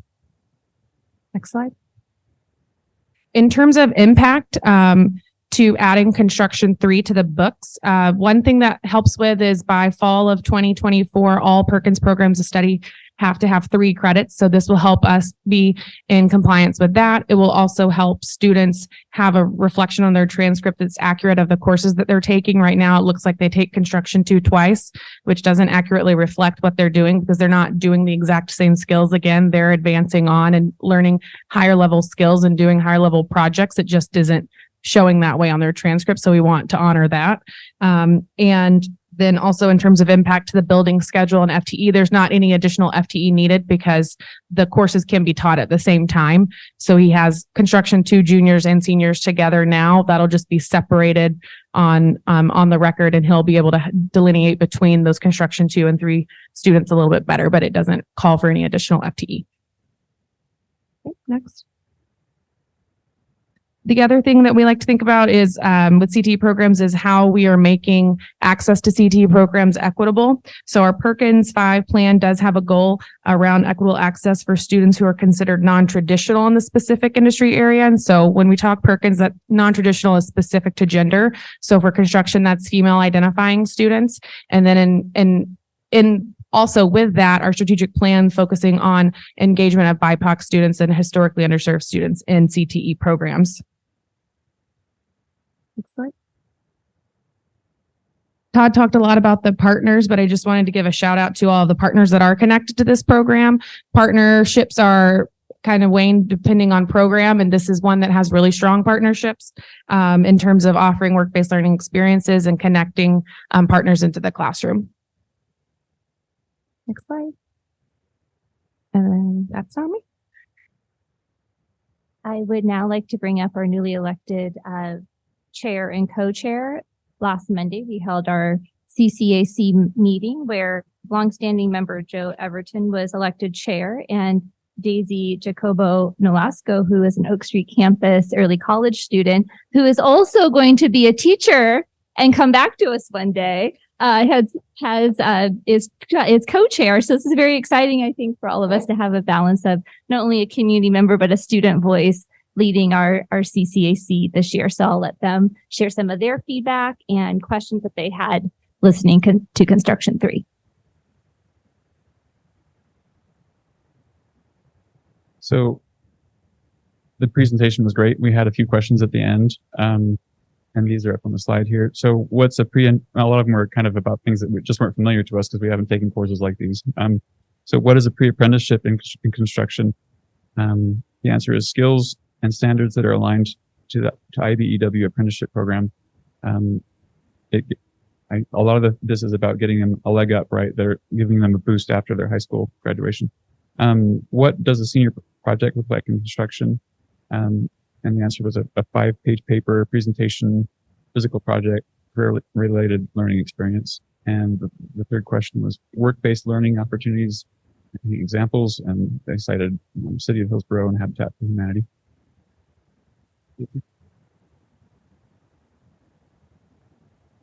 All 16 of our members in the CCAC were in forward for bringing this project forward to the school board director.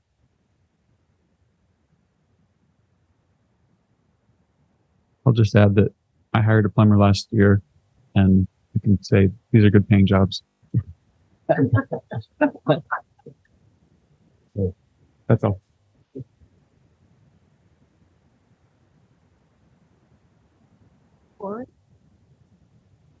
And now is the part, if you have any questions for the team, please ask them. Anyone have any questions for the team? Comments? No questions, but I just want to say thank you. This is another example of why we are the envy of the state and so proud of this program and how it continues to move forward. So thank you for bringing this forward. Thank you for young people. Thank you for and for their continued support. But this is really important and this is awesome. So thank you for the opportunity to bring this to the next level. Eric and I were just recently fondly remembering our board tour of the Glencoe construction program. So, and I feel like 2 years, 3 months, and 9 days ago, I should have had the class on estimating building material costs. Would have been super helpful over the last couple of years for me. Any questions or comments?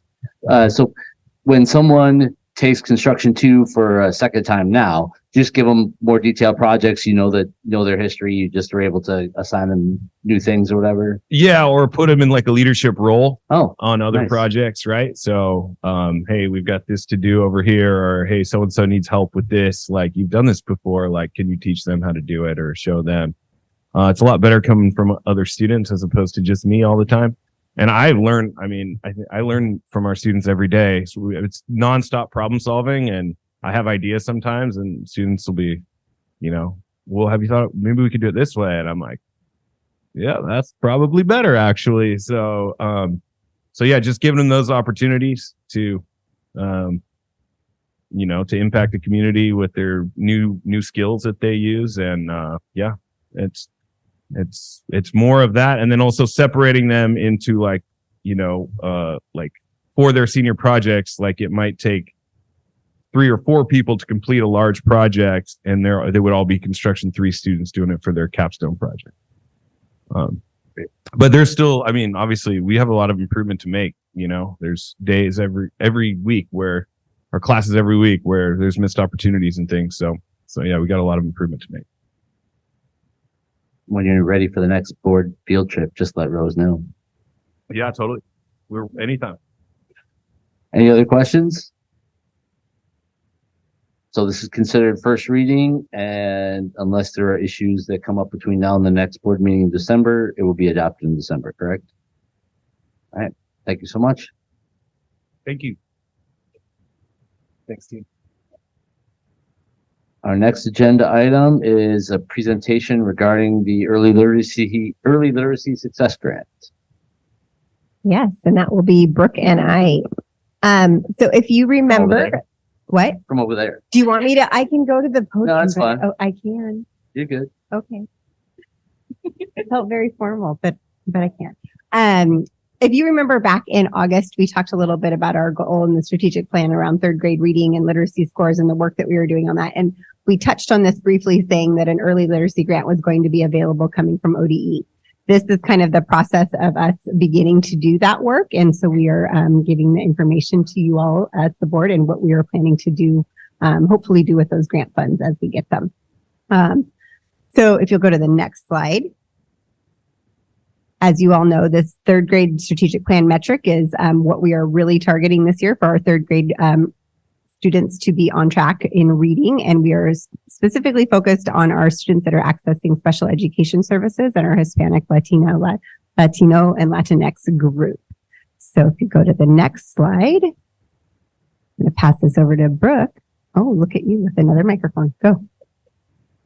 Okay, so in the Early Literacy Success Grant, the main focus of it is in pre-K to third grade. There is a small percentage of funding that we can also target to fourth and fifth grade. I do want to note that it's a different amount in 23-24 and 24-25. So in 23-24, we can allocate 20% of our overall 1.4 million to those upper grades of fourth and fifth. And then in 24-25, it will go down to 10% as well, because truly the focus is in that pre-K to third grade area. We are receiving $1.4 million each year, as we referenced in our presentation around SIA and integrated guidance. That funding will also be a part of our reporting as we move forward in integrated guidance, even this school year. And then the alignment and the focus of the plan is around Oregon's early literacy framework. Gina and Audrey did a great job earlier this year talking about not only the alignment of the framework from Oregon, but also how that looks in Hillsboro School District. Audrey is going to talk about each one of these 5 areas and what that looks like and our proposal moving forward in Hillsboro School District. Next. Before she does that, just to go over the timeline and why we're bringing it forth today, is the application opened in October. This is the time that every district is suggested to bring forth the plan as a first reading, so we can also cover any questions you may have. And then that way in December, when the application opens, we'll be able to not only put in our information, but then also ensure that if we've had enough time to answer any questions that you may have.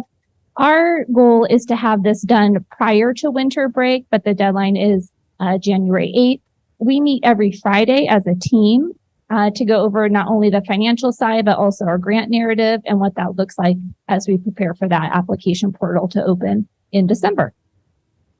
Next. All right. So as Brooke shared, there were buckets that you need to be looking at. That's how I describe it in my brain. Little buckets that we need to be looking at. And the first bucket that you need to have in this grant is adoption and implementation of curricula. So I think I shared this in the summertime. We were very lucky because our adoption process lined up for us to adopt Wonders and Maravillas, which is a curriculum that is aligned to the science of reading. And so we are not in the same position as some of the other districts that are now looking at maybe whole-scale adoptions of language arts curriculum. So one of our areas, rather than us needing to focus on a whole curriculum adoption, we'll be looking at supplemental and intervention curriculum that we'll be able to put into this grant. 3 of those areas that we're looking at is WonderWorks, which is it's a tier 2 intervention that is part of Wonders and Maravillas, and something called YouFly. And really, YouFly Foundation is a foundational skills support that basically helps develop students acquiring the big 5 of reading. We've talked about like phonics, phonemic awareness, and those types of things, helping kids learn how to blend words, understand that letters make sounds. So it's another resource that we have been working to train our teachers in this year, and it has been really successful We've also been working to train our classified staff in this curriculum as well. So that has been a really great thing to do. So we would like to have that be part of our grant so that we can continue that work. We would also look at some Spanish supplemental and intervention curriculum as well to be part of this grant, because as you know, we have our schools that are dual language schools, and we want to support them as well in this. Go to the next one. This would be also another area where you can do the employment of literacy specialists and coaches. Currently, some of our TOSAs and coaches are supported through ESSER funding. This grant would allow us to maintain some of those roles as ESSER funding begins to drop off. We would be able to maintain some of those roles that would otherwise be dropped as ESSER goes away. So we are looking at making sure we have a reading intervention TOSA, which supports a lot of our work. We currently have one. She supports a lot of our work around the dyslexia bill, as well as all these interventions that we offer for our students PK to 3. Also supporting our dual language TOSA, humanities TOSA, and then looking at a literacy data coach as well to help us really tracking the data that is part of the strategic plan and supporting our PLCs with that work. The PLCs being our professional learning communities in school. Up to the next one. Professional development and coaching is another bucket of the grant. We talked about letters training in August. That is a large endeavor that our teachers do. It is 100 hours of professional development synchronously and asynchronously that teachers take. It is really like a college course, and we pay our teachers to do so because of that time put in. But it is such a worthwhile training for them. And I think I had shared before that it costs us, runs about $400,000 to train about 65 teachers over the course of the year. So that is something, again, that because of our ESSER funding, we've been able to do some more work out of our Gen Fund to support that. But as ESSER fades, we'd like to make sure we continue that opportunity and really keep focused on getting all of our PK to 3 teachers trained in that. And we want to support them through extended contracts so they're not doing this on their own time. Other things that we would put into this bucket would be continuing the UFly Foundations PD, which again is that support and foundational skills of reading. Beginning to bring back our grade level collaboration. So again, bringing kindergarten teachers together, first grade teachers together, second grade teachers together to do the work around looking at their data, what resources they need, and supporting them. That's a really valuable time spent, and having the opportunity to have a sub day to look at your data, make some plans, make some adjustments, and move forward. We'd also look at literacy conferences that support this work with a multilingual lens. Supporting a biliteracy PD as well, and classified PD, which again is an important part of the puzzle when it comes to supporting our students, especially at the PK3 level. Bucket 4 is extended learning programs. I'm really talking a lot, everybody. Sorry, it's a lot of information. As you know, previously we were able, through some summer school grants that existed after COVID, we were able to offer some summer school opportunities for all of our elementary schools. We were not able to fund that in the same way this year because that grant did not exist for extending our school year. What we'd like to do, and this is a tentative thought, of some sort of summer school program in each of our feeders that would be really targeted to our focal groups in second and third grade, especially from our strategic plan. Haven't quite fleshed out all of the details on this, but we just know we need to bring that extended learning back for our students to have some sort of opportunity in the summer to support students not having that summer slide that sometimes occurs. So tentatively thinking and building in a budget for at least 100 students per feeder, kind of depends on how many students fall into that target area of doing something where it was offered bilingually 3 days a week, or 3 weeks, 5 days a week, hopefully up to 4 hours a day would be our goal. So that's a tentative plan for the extended learning. But again, something in the summer for our students, definitely. Then the last bucket, bucket 5. This is new for us, high dosage tutoring. This is something that we haven't necessarily done in a way that what we're seeing some of our other surrounding districts doing. And one of the interesting things that we're seeing is there are some online AI tutoring programs that we are looking into that support students with some of those base skills. And when I first heard AI, I thought, really? Is that? But there's some really good research around it that comes out of a couple of different universities and utilizing software that targets what students can do, and then giving them the AI kind of adjusts to what they're doing and responds and gives them practice and helps them. And they're seeing really good growth out of it. things have come a long way in terms of AI. So we're exploring that and doing some research around that as well. But again, looking at ways to implement an online tutoring program, looking at ways to continue to have our WU scholars do some before school tutoring if possible in certain areas, again, targeting at our focal groups that really need the support. And I think the next slide is questions. There were no questions for the team? We are really excited for this opportunity. We do realize how quickly 1.4 million can go when you're mapping that all out as well. Is this competitive grant or non-competitive grant? So just if we apply, we get it? Yes. Okay. And we're a K-12 school district that happens to be fortunate enough to have several pre-K programs. Are there differentiations about how this funding can be used in either of those settings? So like, are there restrictions, or like, can it flow pretty easily between the two, or?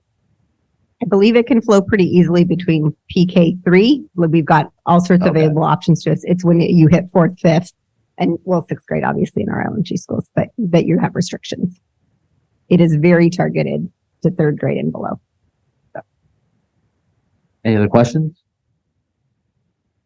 How long do you think this will take? I don't know. My heart always says 55% is so much. But I know that is a very well studied and continued.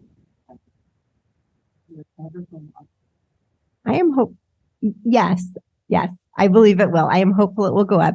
I think what we're always looking at is, while it's a 3rd grade goal, we need to be very cognizant of PK for kindergarten, 2nd grade, all the way up, because there are steps that we need to take in order for us to reach a goal to be higher that following year, because next year it's a whole new group of 3rd graders that are coming in.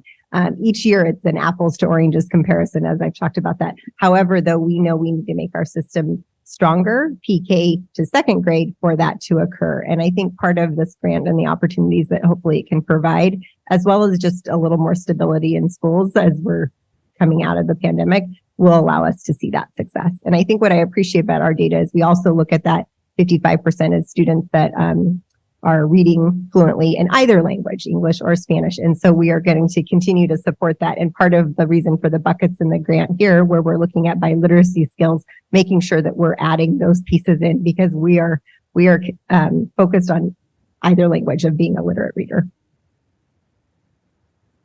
Monique. Hey, Audra. And feel free to follow up in an email with this, but I was thinking about the 4th and 5th graders that you were speaking of, that the 10% and such would go towards that. So what kind, similar programs to this, or how are they supported? So part of that would probably be the WonderWorks Tier 2 intervention. It's available for 4th, 5th, and 6th grade out of our curriculum. So what we would want to do is that portion that we would purchase for our students in 4th and 5th grade, that's what we would utilize this grant to pay for, so that during their what we call win time, what I need time, they'd have an additional intervention component that teachers could utilize as a resource to tackle maybe some skills. Maybe if you're in 4th grade and your reading skills, you're not blending words very well, you can utilize that Tier 2 intervention during that time and have another support in that. I'm not sure if we would do the high dosage tutoring at 4th and 5th grade. I think just because the pie is so small for 4th and 5th grade, it'd be a little bit trickier. And we would really want to, again, kind of talking to what Nancy was asking, really focusing probably on kinder 1st and 2nd grade for that high dosage tutoring. Any other questions? All right. You're welcome to email me if you have any other questions too. Thanks. I love to nerd out on this stuff. I'm glad we're availing ourselves of this grant. Our next agenda item, it's here, finally here. First reading of the calendar, Kana. So for board members, on page 19 of your packet, the sort of differences between the pre-Labor Day start and what we've been used to, and subsequent pages for the actual calendar are there for your reference. Kana, anything you want to lead us through here? Not much, just kind of giving a review. First of all, I want to thank everyone for the multiple conversations we've had since last year in regards to this. And I think when it comes down to it, really, we're looking at that 2-year proposal so that our families and students and staff can plan accordingly. Additionally, we want to make sure that the student instructional impact is in place. We have consistency across our metro area. I listed last time about 6 different school districts that are moving in the direction of a pre-Labor Day start. And so that was one of the factors in our decision to bring these drafts forward. And I think another important component is that we align those services with our Northwest Regional ESD partners for our students, and that we're looking at aligning the activities and athletics of students and leadership opportunities that they'll be able to be a part of because we'll be starting earlier. And you can see the side-by-side schedule listed out, and then also the 2 calendar drafts that are put forward here. So are there any questions?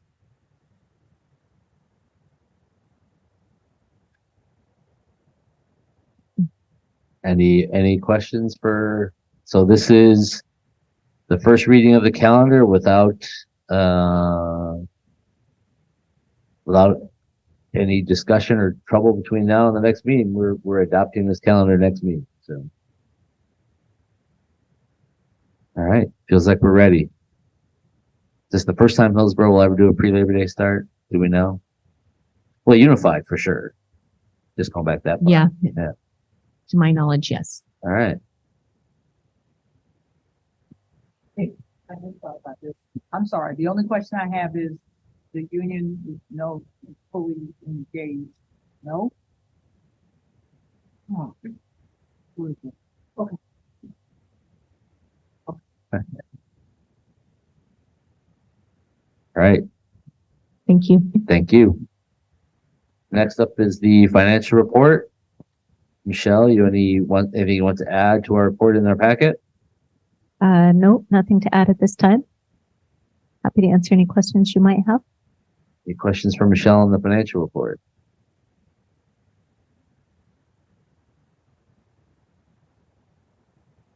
Okay. Continuing with that theme, we are moving on to our action item portion. And based on the conversation we had upstairs, we have 3 applicants for 3 positions on our budget committee. So I could do these all at once, right? Yes. I move that the board of directors appoint the slate of candidates identified during the work session to the vacant positions on the budget committee as follows. Appoint Dustin Rose to position 1, which expires on June 30th, 2026. Appoint Zarmina Khan to position 2, which expires on June 30th, 2026. Appoint Robert Chamberlain to position 3, which expires on June 30th, 2024. Second. It's been moved by me and seconded by Director Ward that the Board of Directors appoint the slate of candidates identified during the work session to the vacant positions on the Budget Committee as follows. Appoint Dustin Rose to position 1, which expires on June 30th, 2026. Appoint Zarmina Khan to position 2, which expires on June 30th, 2026. Appoint Robert Chamberlain to position 3, which expires on June 30th, 2024. Is there any further discussion?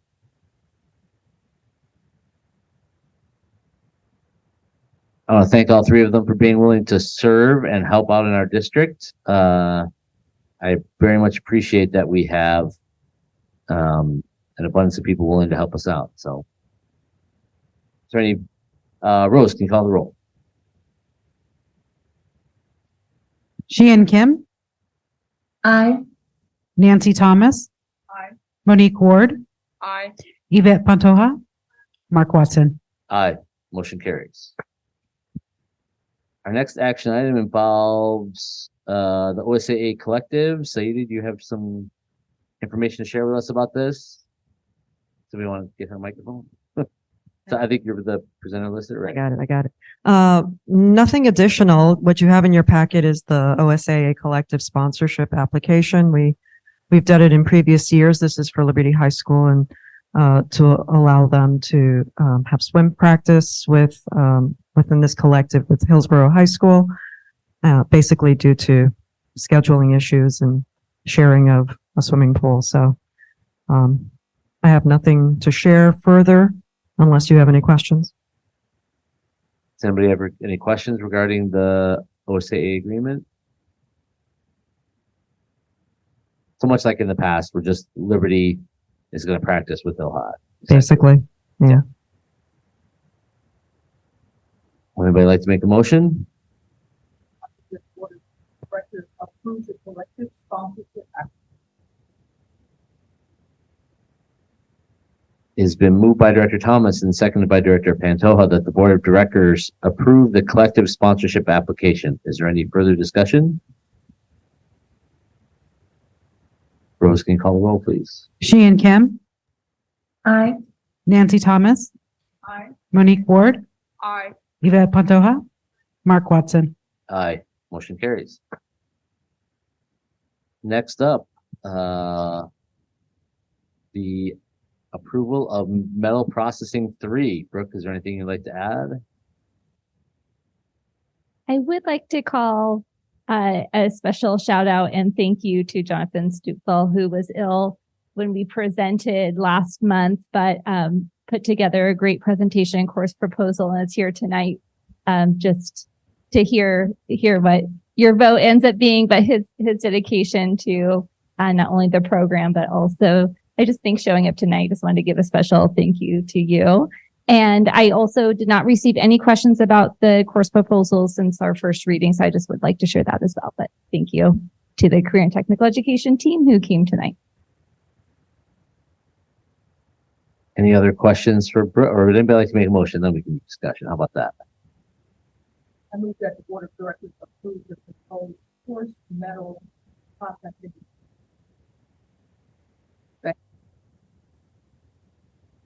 It's been moved by Director Thomas and seconded by Director Pantoja that the Board of Directors approve the proposed course metal processing 3. Is there any further discussion? As you mentioned last meeting, or I mentioned last meeting, of course, warms my heart quite a bit. Watched my dad process metal my entire life, so you weren't here for me to say, but all of it was. Oh, you watched, yeah. Like when he was under the hood welding, it was like magic. It just was legit like magic. So I'm so excited for this class. Rose, can you call the roll, please? Sheehan Kim, Aye. Nancy Thomas, Aye. Monique Ward, Aye. Yvette Pantoja, Mark Watson. Aye. Motion carries.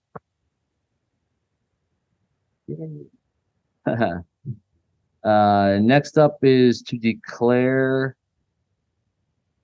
surplus equipment and authorize disposal. Michelle, you have a bus. Yep, we have bus 125 that was on the schedule to be decommissioned. We have a schedule for our gross polluter buses to be decommissioned over time, and we replace them with retrofit or new buses that are compliant with EPA rules. This one is a special bus. It's going to be used for training by the Forest Grove and Cornelius fire departments. Oh. So they're going to be able to do search and rescue training on it, which is kind of special. Bring attention to that. Usually we either trade them in on new buses or just scrap them for metal. So this was great use of it. Good partnership. Any questions for Michelle? Another question with a comment, just to say thank you again for the information, fact sheet about the decommissioning and such. Appreciate it. Certainly. Thank you for your question. Would anybody like to make a motion? Yep, just get a little closer. I move that the board of directors declare bus 125 surplus and authorize disposal in accordance with district surplus procedures. Second. It's been moved by Director Pantoja and seconded by Director Ward that the Board of Directors declare bus 125 surplus and authorize disposal in accordance with district surplus procedures. Is there any further discussion? Rose, can you call the roll, please? Sheehan Kim, Aye. Nancy Thomas, Monique Ward, Aye. Yvette Pantoja, Mark Watson. Aye. Motion carries. Next up is to approve the superintendent evaluation process, which we discussed quite a bit last time. Travis, is there anything additional you want to add? Have received any questions since then? All right. Anybody have any questions for Travis regarding the process? Looks pretty similar to our previous process, but for the most part. All right. Would anybody like to make a motion? Mark, I move that the board of approve the superintendent's evaluation process. Moved by Director Thomas and seconded by Director Pantoja that the board of directors approve the superintendent evaluation process. Is there any further discussion? Rose, can you call the roll, please? Sheehan Kim. Aye. Nancy Thomas. Aye. Monique Ward. Aye. Yvette Pantoja. Mark Watson. Aye. Motion carries. Our final action item of the evening is to approve a voluntary district boundary adjustment with the Forest Grove School District. Michelle, do you have context to add? No, there weren't any questions or concerns after the first reading in the sharing of the initial draft of the resolution. Forest Grove School District is doing this kind of in step with us. And then as a reminder, the next step is it will go to the county to do their process. And so it won't even really be finalized probably for another 6 months or so. But thank you for your attention and support in this. Doesn't seem like there'll be any houses there in the next 6 months anyways, right? Yeah. Had a chance to talk with a Forest Grove school board member this weekend, and yeah, it's great to be able to work collaboratively with them. Would anybody like to make a motion? I move that the board of directors approve the resolution to adjust the boundary with Forest Grove School District as described herein. It's been moved by Director Ward and seconded by Director Pantoja that the board of directors approve the resolution to adjust the boundary with Forest Grove School District as described herein. Is there any further discussion? Rose, can you call the roll, please? Sheehan Kim. Aye. Nancy Thomas. Monique Ward. Aye. Yvette Pantoja. Mark Watson. Aye. Motion carries. Thank you all. So I have something to sign at the end. Will we do it today or another day? Another day. Okay. All right. That concludes the action item portion of our agenda. Now is HCU and HEA reports. I believe we have a video from HCU. Why don't we start with that?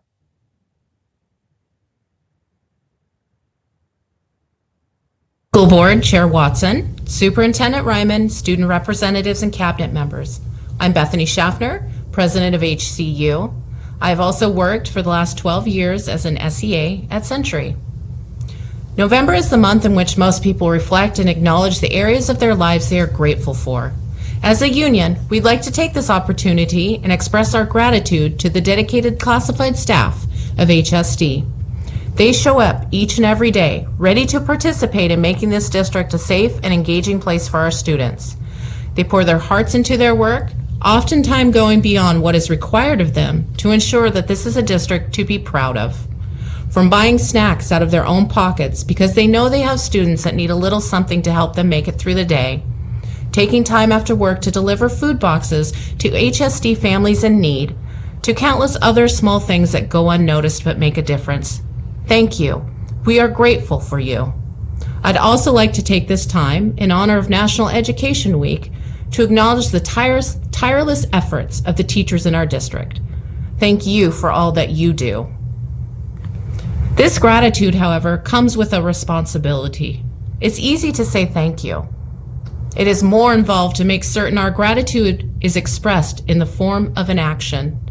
As leaders, we are tasked with the responsibility to ensure that the staff that serve our students and communities are able to work to the best of their abilities. They, like our students, need the proper support, training, and environments to thrive. Since September, we have heard numerous stories of concern from classified across the district. While not exclusive to those working in special education, safety issues have been a primary source of these concerns. Threats of violence, physical aggression, and injuries are causing classified staff to reach out for help. In particular, for some of those working with our most vulnerable students, it has become expected, sadly expected, to receive injuries doing this critically important work. I know I am not alone when I say that this is simply unacceptable. Many of these stories were shared both at the classified listening session held in October and also at the classified special education listening session last week. I would encourage board members to attend these sessions in the future to hear firsthand accounts of issues taking place in our schools. The classified staff of HSD are passionate and fiercely dedicated to our students and our schools. They deserve to know that HSD is just as dedicated to them. The leadership of HCU is thankful that we are able to come to the table and work in a continued partnership this year as we search for more proactive ways to ensure that staff feels safe, supported, and able to give their best to the students in our district. Thank you for your time.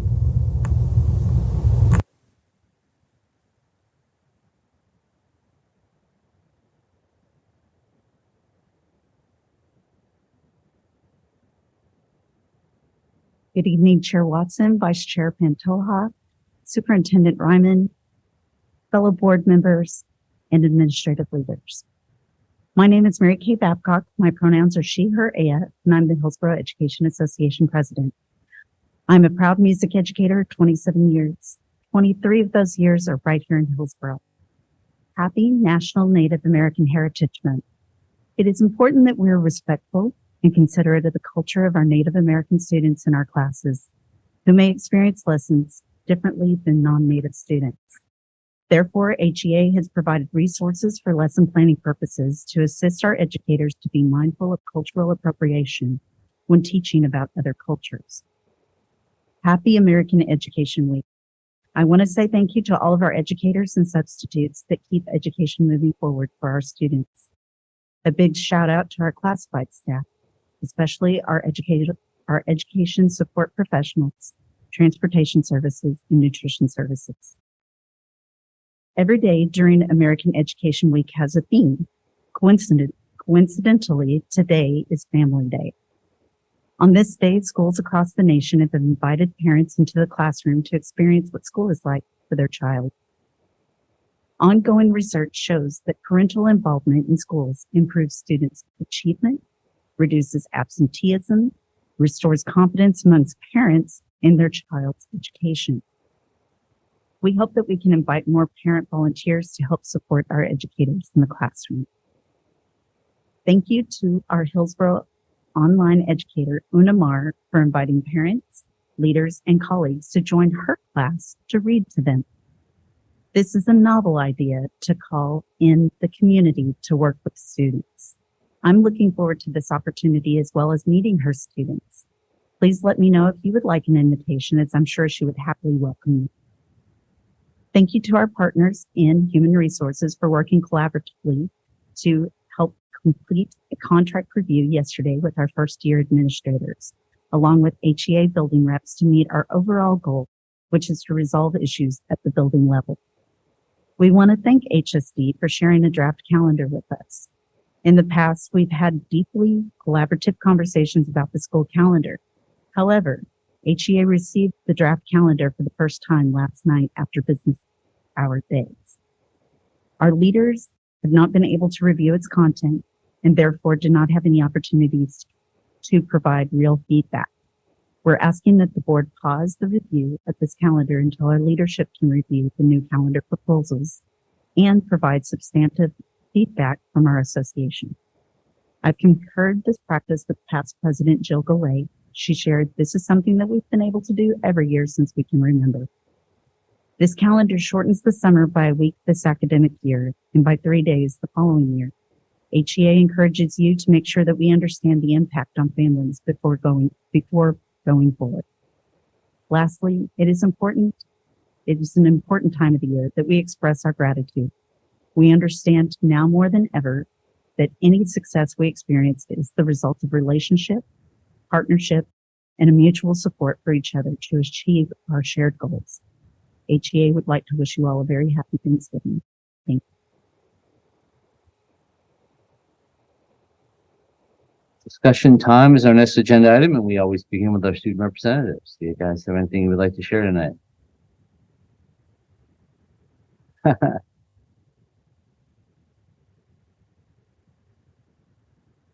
I just wanted to say that over the past few weeks, I've attended the Oregon Association of Student Councils conference, as well as the OSBA's conference, and it was a very great learning experience for me. For the OSBA conference, I learned a lot about few board members. I learned that Director Lopez eats cheesecake weird. I learned that Director Pentoa doesn't like squash and is a very picky eater. And Mark told me that he went to my fall play, which I appreciate very much. And also, as well as it being a great networking experience for me, I learned that there's a lot of school districts around the whole state that don't have privileges like me, like being a part of a school board member. And the majority of the students who attended the conference last Saturday and Friday only were school board members, not advocating for the whole district. And the fact that we have 3 student representatives each year at a time is very progressive, and I really appreciate my my advocacy for the board and my ability to make change, even past the city or past the school district, but even people for example, in Gaston reached out to me or wanted to reach out to me and give my perspective to being a student representative to Hillsboro. It just makes me even more grateful for this opportunity. And yeah, happy Thanksgiving and happy holidays.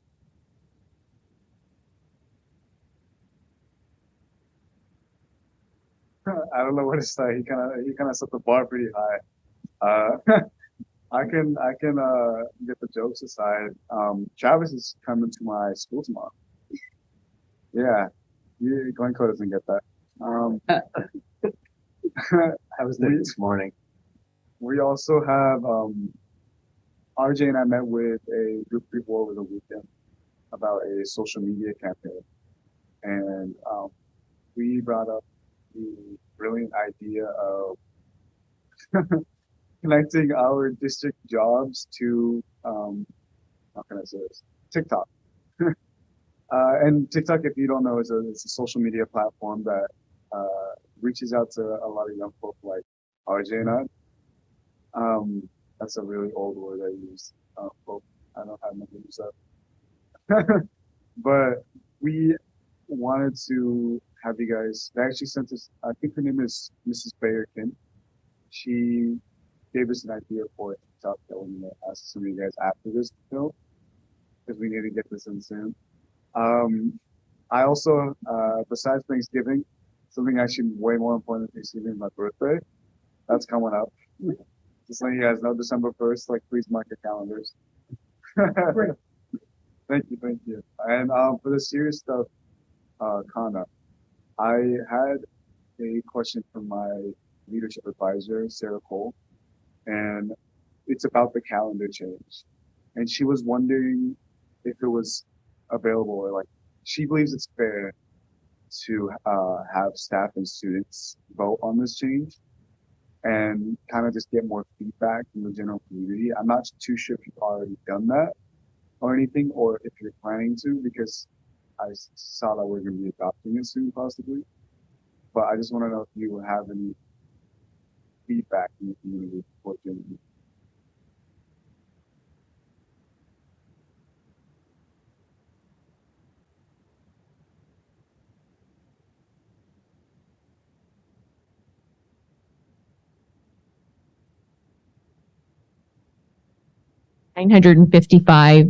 Over 1,600 families gave us feedback, and 955 of our staff responded. And we put a hold at that time to make a pre-Labor Day change, and knew that we would probably be looking to this coming year to make that change because we saw other districts making that change and we wanted to look at that level of alignment. And so those were the pieces of feedback that we also got earlier on last year. And so we've been having conversations since last October all the way through, and we made a decision to do a post Labor Day start this year and then hold off on making that decision until this coming year. And when we kind of had that feedback from the board and making that movement forward, we decided we would adopt a 2-year calendar draft so our families could plan accordingly. And we wanted to do it much earlier than we usually do. We don't typically bring the calendar forward until like January or February because the policy states it has to be adopted by April. And so those were a lot of the decision making factors that we held into account as we were making that decision. And so if you think about, last October, we're now in November, it's been over a year that we've been kind of processing some of these decisions. And I know for some people, it sounds like this is a surprise, this is happening, this is new, this is a change, but I feel like we've been having conversations along the way to get feedback on whether or not we should be moving in that direction or not. So. Thank you. And I just want to say, like what RJ brought up, is I'm really grateful for the opportunities being a student representative has given to me. I feel like I have been able to step up on a lot of occasions, not as some type of tyrant, but some type of person people can reach out to and really feel like they have a voice. And Mrs. Sanapi, she helped me reach out to Dr. Finn, and we are working on an affinity group for, instead of raising student voices, raising adult ears. And because we have come to the conclusion that we have many student voices. We have many, like such as us three sitting right here. Even a kid in a classroom, they have a voice. That's a student voice. However, we can speak up as loud as we can. If there's no ears to perceive what we're saying, then there's no point in even speaking in the first place. So we are developing an affinity group, and I've come up with a idea to start small in my school, because I like to look at big pictures as many small steps to lead up to it. And my first small step is actually creating something that a lot of students don't like to take, but a survey. However, I will customize it to each. I don't like to say click, but it's kind of what applies here. However, for example, in our school, we have our DM building, which is drama and music. And within that building, I'm a choir kid, right? And there's a lot of stigma around being a band kid, choir kid, and drama kid or theater kid. And I want to immediately tackle that, because what is really over mind is that there's a lot of microaggressions that come along with that people may not realize and take it as a joke, as such as, oh, you're just a choir kid and things like that. And to people that overlook it, it can hurt them without them even knowing. So that's why I want to tackle it head on and create a survey that's accustomed to each click in my school. So I'm going to be tackling my DM building first. And I wanted to hear your guys' opinions on any questions I can ask, because I'm not one person, and I kind of represent all of us right now.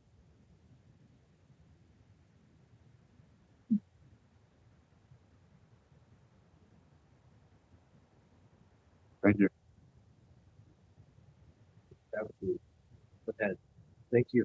I wanted to give a shout out to our Student Services Department, who's hosted a visit from Westland Wilsonville and McMinnville leaders to observe our inclusive practices here in HSD. We've drawn some attention to being a district that's remarkable in the area of including students who are experiencing disabilities in the classrooms. And other districts are coming to see what we're doing. Wanted to celebrate the end of Q1 last week, and celebrate that if there's anything like coming back to a normal school year, Q1 represented that for a lot of educators and students in HSD this year, which I think is something to be thankful for this Thanksgiving. Also, next week is conferences, which is a chance for us to engage with our families and our students on another level, and I'm looking forward to the amount of hours that we put into conferences, which are really important for us, especially at this time of the school year where we can make adjustments and further meet the needs of students in the classroom and families in our community.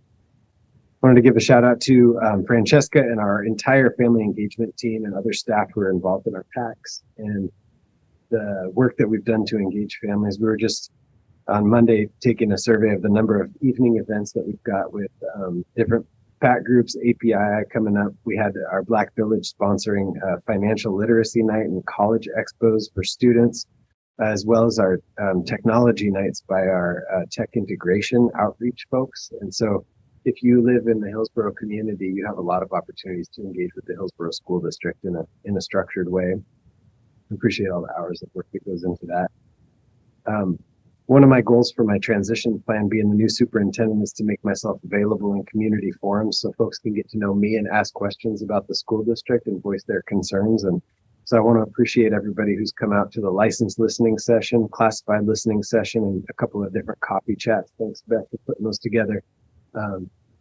For showing up at those and asking questions. A lot of community I've been able to talk to, both the HSD staff as well as community members in the Hillsboro community. I also got the chance to go to OSBA last week, and my reflection was that we have a lot of good people out there who are running schools, setting policies, and stewarding resources in Oregon's public schools. And not every district chooses to be a part of OSBA, but ours does. And I think we should thank our leaders in the Hillsboro School Board who stepped up in leadership roles within OSBA. And I think we should be grateful for the type of leadership and training that OSBA offers us as a school district. I think it's a quality organization, and I was proud to see us there and proud to see what other districts are doing to share best practice in terms of governance in public education in Oregon. Also wanted to thank board members for putting baskets of apples together and distributing those to our schools to celebrate education. Thank you for your effort. And Rose, I think you had something to do with that too. Thanks, everybody. Board member time. Sheehan, online, do you have anything you want to add tonight? No comments from me tonight. Thank you. I think that was nothing. Is it? Okay. Okay. Thank you. Monique, anything you'd like to add tonight? Just to say thank you again to staff. Thank you to the community members that came out, especially the parents that spoke and brought up the issues and their concerns. And just wish everyone a happy Thanksgiving. Nancy, anything to add tonight? I do. A couple of things. Don't laugh. I have notes. First of all, thank you and shout out to Francesca and her team, which was Bill, John, Jemai Cherry, Deja Pickering, and to Olga Acuna, who sacrificed a lot of personal time and for accompanying our students, our HSD students, to Seattle, Washington on 11/4 for the Black College Expo, where they were able to showcase organizations that we often call HBCU, and that is historically Black college and or university. And that event was actually sponsored by the National College Resources Foundation. Although neither my husband or I had the privilege to attend an HBCU, I can tell you that we applaud and support our son who desires to have that very, very unique experience. So we're extremely excited. Thank you, Francesca, again, and her team for this opportunity. And thank you for your patience and for our last minute, just didn't realize it, but they were awesome. It was fun. My husband and I drove up separate from the bus so my son could have that experience. And it was really wonderful. So thank you. Thank you. And next year, count me in to volunteer as a chaperone. Happy to do it. The second thing I wanted to say was privileged again to attend another OSBA state conference. Thanks to RJ for joining us in attendance. It's always, HSD student members are always a source of pride for us. And it's quite frankly a source of motivation for other districts to engage their students in the same way. There is nothing that makes you feel better than you're with a student and then you find out another student who was a previous board member was actually facilitating one of the sessions. It was just phenomenal. Yvette Alonso Garcia was there, and it was like magic because everybody was like, "Oh my God, she was here!" And it I can't describe it to you, and I get a little hyper, but there's something to be said when you are proud of your school district. There's something to be said when people want to do what you do. And when people see that you're from Hillsboro, they know that you're doing something different. We are blessed and HSD proud. Well, the other thing that I wanted to say about that particular event was we had a keynote address that was pretty incredible. And it was delivered by Dr. Adolph Brown, who really brought the house down in a really, really unique way. And he had a couple of things that he said, and I just wanted to share those with everyone, and especially to our young people that I learned. One is that reflective leaders are effective leaders. Two, personality is your business card, and how you lead is your vision statement. Three, stop looking at people and stop looking at students and see them for who they really are. And four, I love this one. The superintendent is the pilot of the district. Always cheer the superintendent. I love that one. It just resonated with me. So I was very excited about that. So I just wanted to share that with you all. Thank you to the parent who brought up an unsafe bus stop. I'm asking personally that we reach out to this parent and figure out what's going on. I cannot imagine that any of us would want our child to be on a 4-lane highway waiting for a bus. So I'm just asking for that. I understand that there is student policy, and thank you to the other parent who stayed up or mentioned that they had a mass student suspension. I'm sure you've heard about that, and I'm sure it's being dealt with. But thank you to those parents. This board meeting is the reason why we're here, and to hear those kinds of things. So thank you, thank you. And again, thank you to Brooke and her team for bringing forward Construction 3. Way to go. Once again, CTE is stepping up. You guys are doing it. And again, at OSBA, when they talk about CTE, they look to Hillsboro. They absolutely do. So my final thing is, please let Yvette get in a plane next year. Okay? Thank you. Sure that. Share tonight. I just want to say, first, thank you for all of your work and your wonderful presentations that are very informative. I did get to go to OSBA, and those are always it's always a great experience because you get to listen to others and why they're board members or why they do the kind of work that they do. And we need people like that. And then what else? Oh, yesterday I had a wonderful time delivering those apple baskets. Hill High was a pretty hefty one, and I parked pretty far because I didn't know where the admin office was.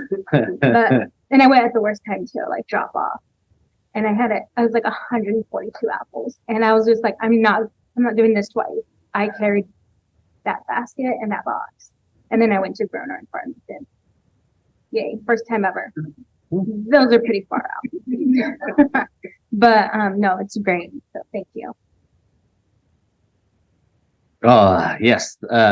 Thank you, all my colleagues. It was great to see you at OSBA convention. And yeah, if you're looking for a way to feel proud to be HSD, it's pretty easy to do at a OSBA convention because to Nancy's point, when it comes to student leadership or CTE or programs like that, people do look to Hillsboro as a guiding example. So it's great still plenty of work to do. Keep at it, but it's rewarding to be in a group where they recognize, oh, you guys are doing great things over there. How can I learn more? And it's also a great opportunity again to see people from all over the state. 197 school districts in Oregon. Not one of them has the exact same challenges, and it's great to be in a room full of people who may disagree on any one issue, but probably agree on a lot more than they disagree, and to spend the whole time just working on those areas of agreement that you have to advance opportunities for our students is a pretty great experience. I did not have your birthday on the calendar, but I do have your choir concert on December 12th on my calendar. So it's on there. It was great to be at one of the superintendent coffee chats that Travis mentioned. I missed the other one. Beth's seen me at many, and if nothing else, it's a great opportunity to have wonderful breakfasts at all these places. I pretty much just go and eat the whole time. So, yeah, coffee chats are a great way to get delicious breakfast all over our district. On the calendar, one of the things at OSBA, so it's great that we're able to continue the community and family engagement days. I presided over a session where they were discussing the ODE research about how a community family engagement day at kindergarten can make all the difference for that kid. And I just happened to be in it, and they mentioned, and Hillsboro does this at every grade level, not just at kindergarten. So like, it was great to be in that room and presiding and know that we're able to continue. There's a few COVID leftovers that are like still working out great for us. So I'm glad that we were able to do that. On the timing and the drafts, I mean, it feels like there's not a lot of substantial changes from the time we looked at it about a month ago and the time we looked at it in August. So I guess I get that we put the draft forward today on first reading or whatever, but it doesn't look very different than the ones I've looked at in the other calendar. So we've been talking about it for several months. So thanks for all your work on that, Con. I appreciate it. And I also got to deliver some apples yesterday. I think I did 8 schools, more clustered than yours were though. So it's always wonderful to get a chance to be in our buildings. So thanks, and happy American Education Week to everyone, and happy Thanksgiving to everyone. On a personal note, my moving truck comes Saturday.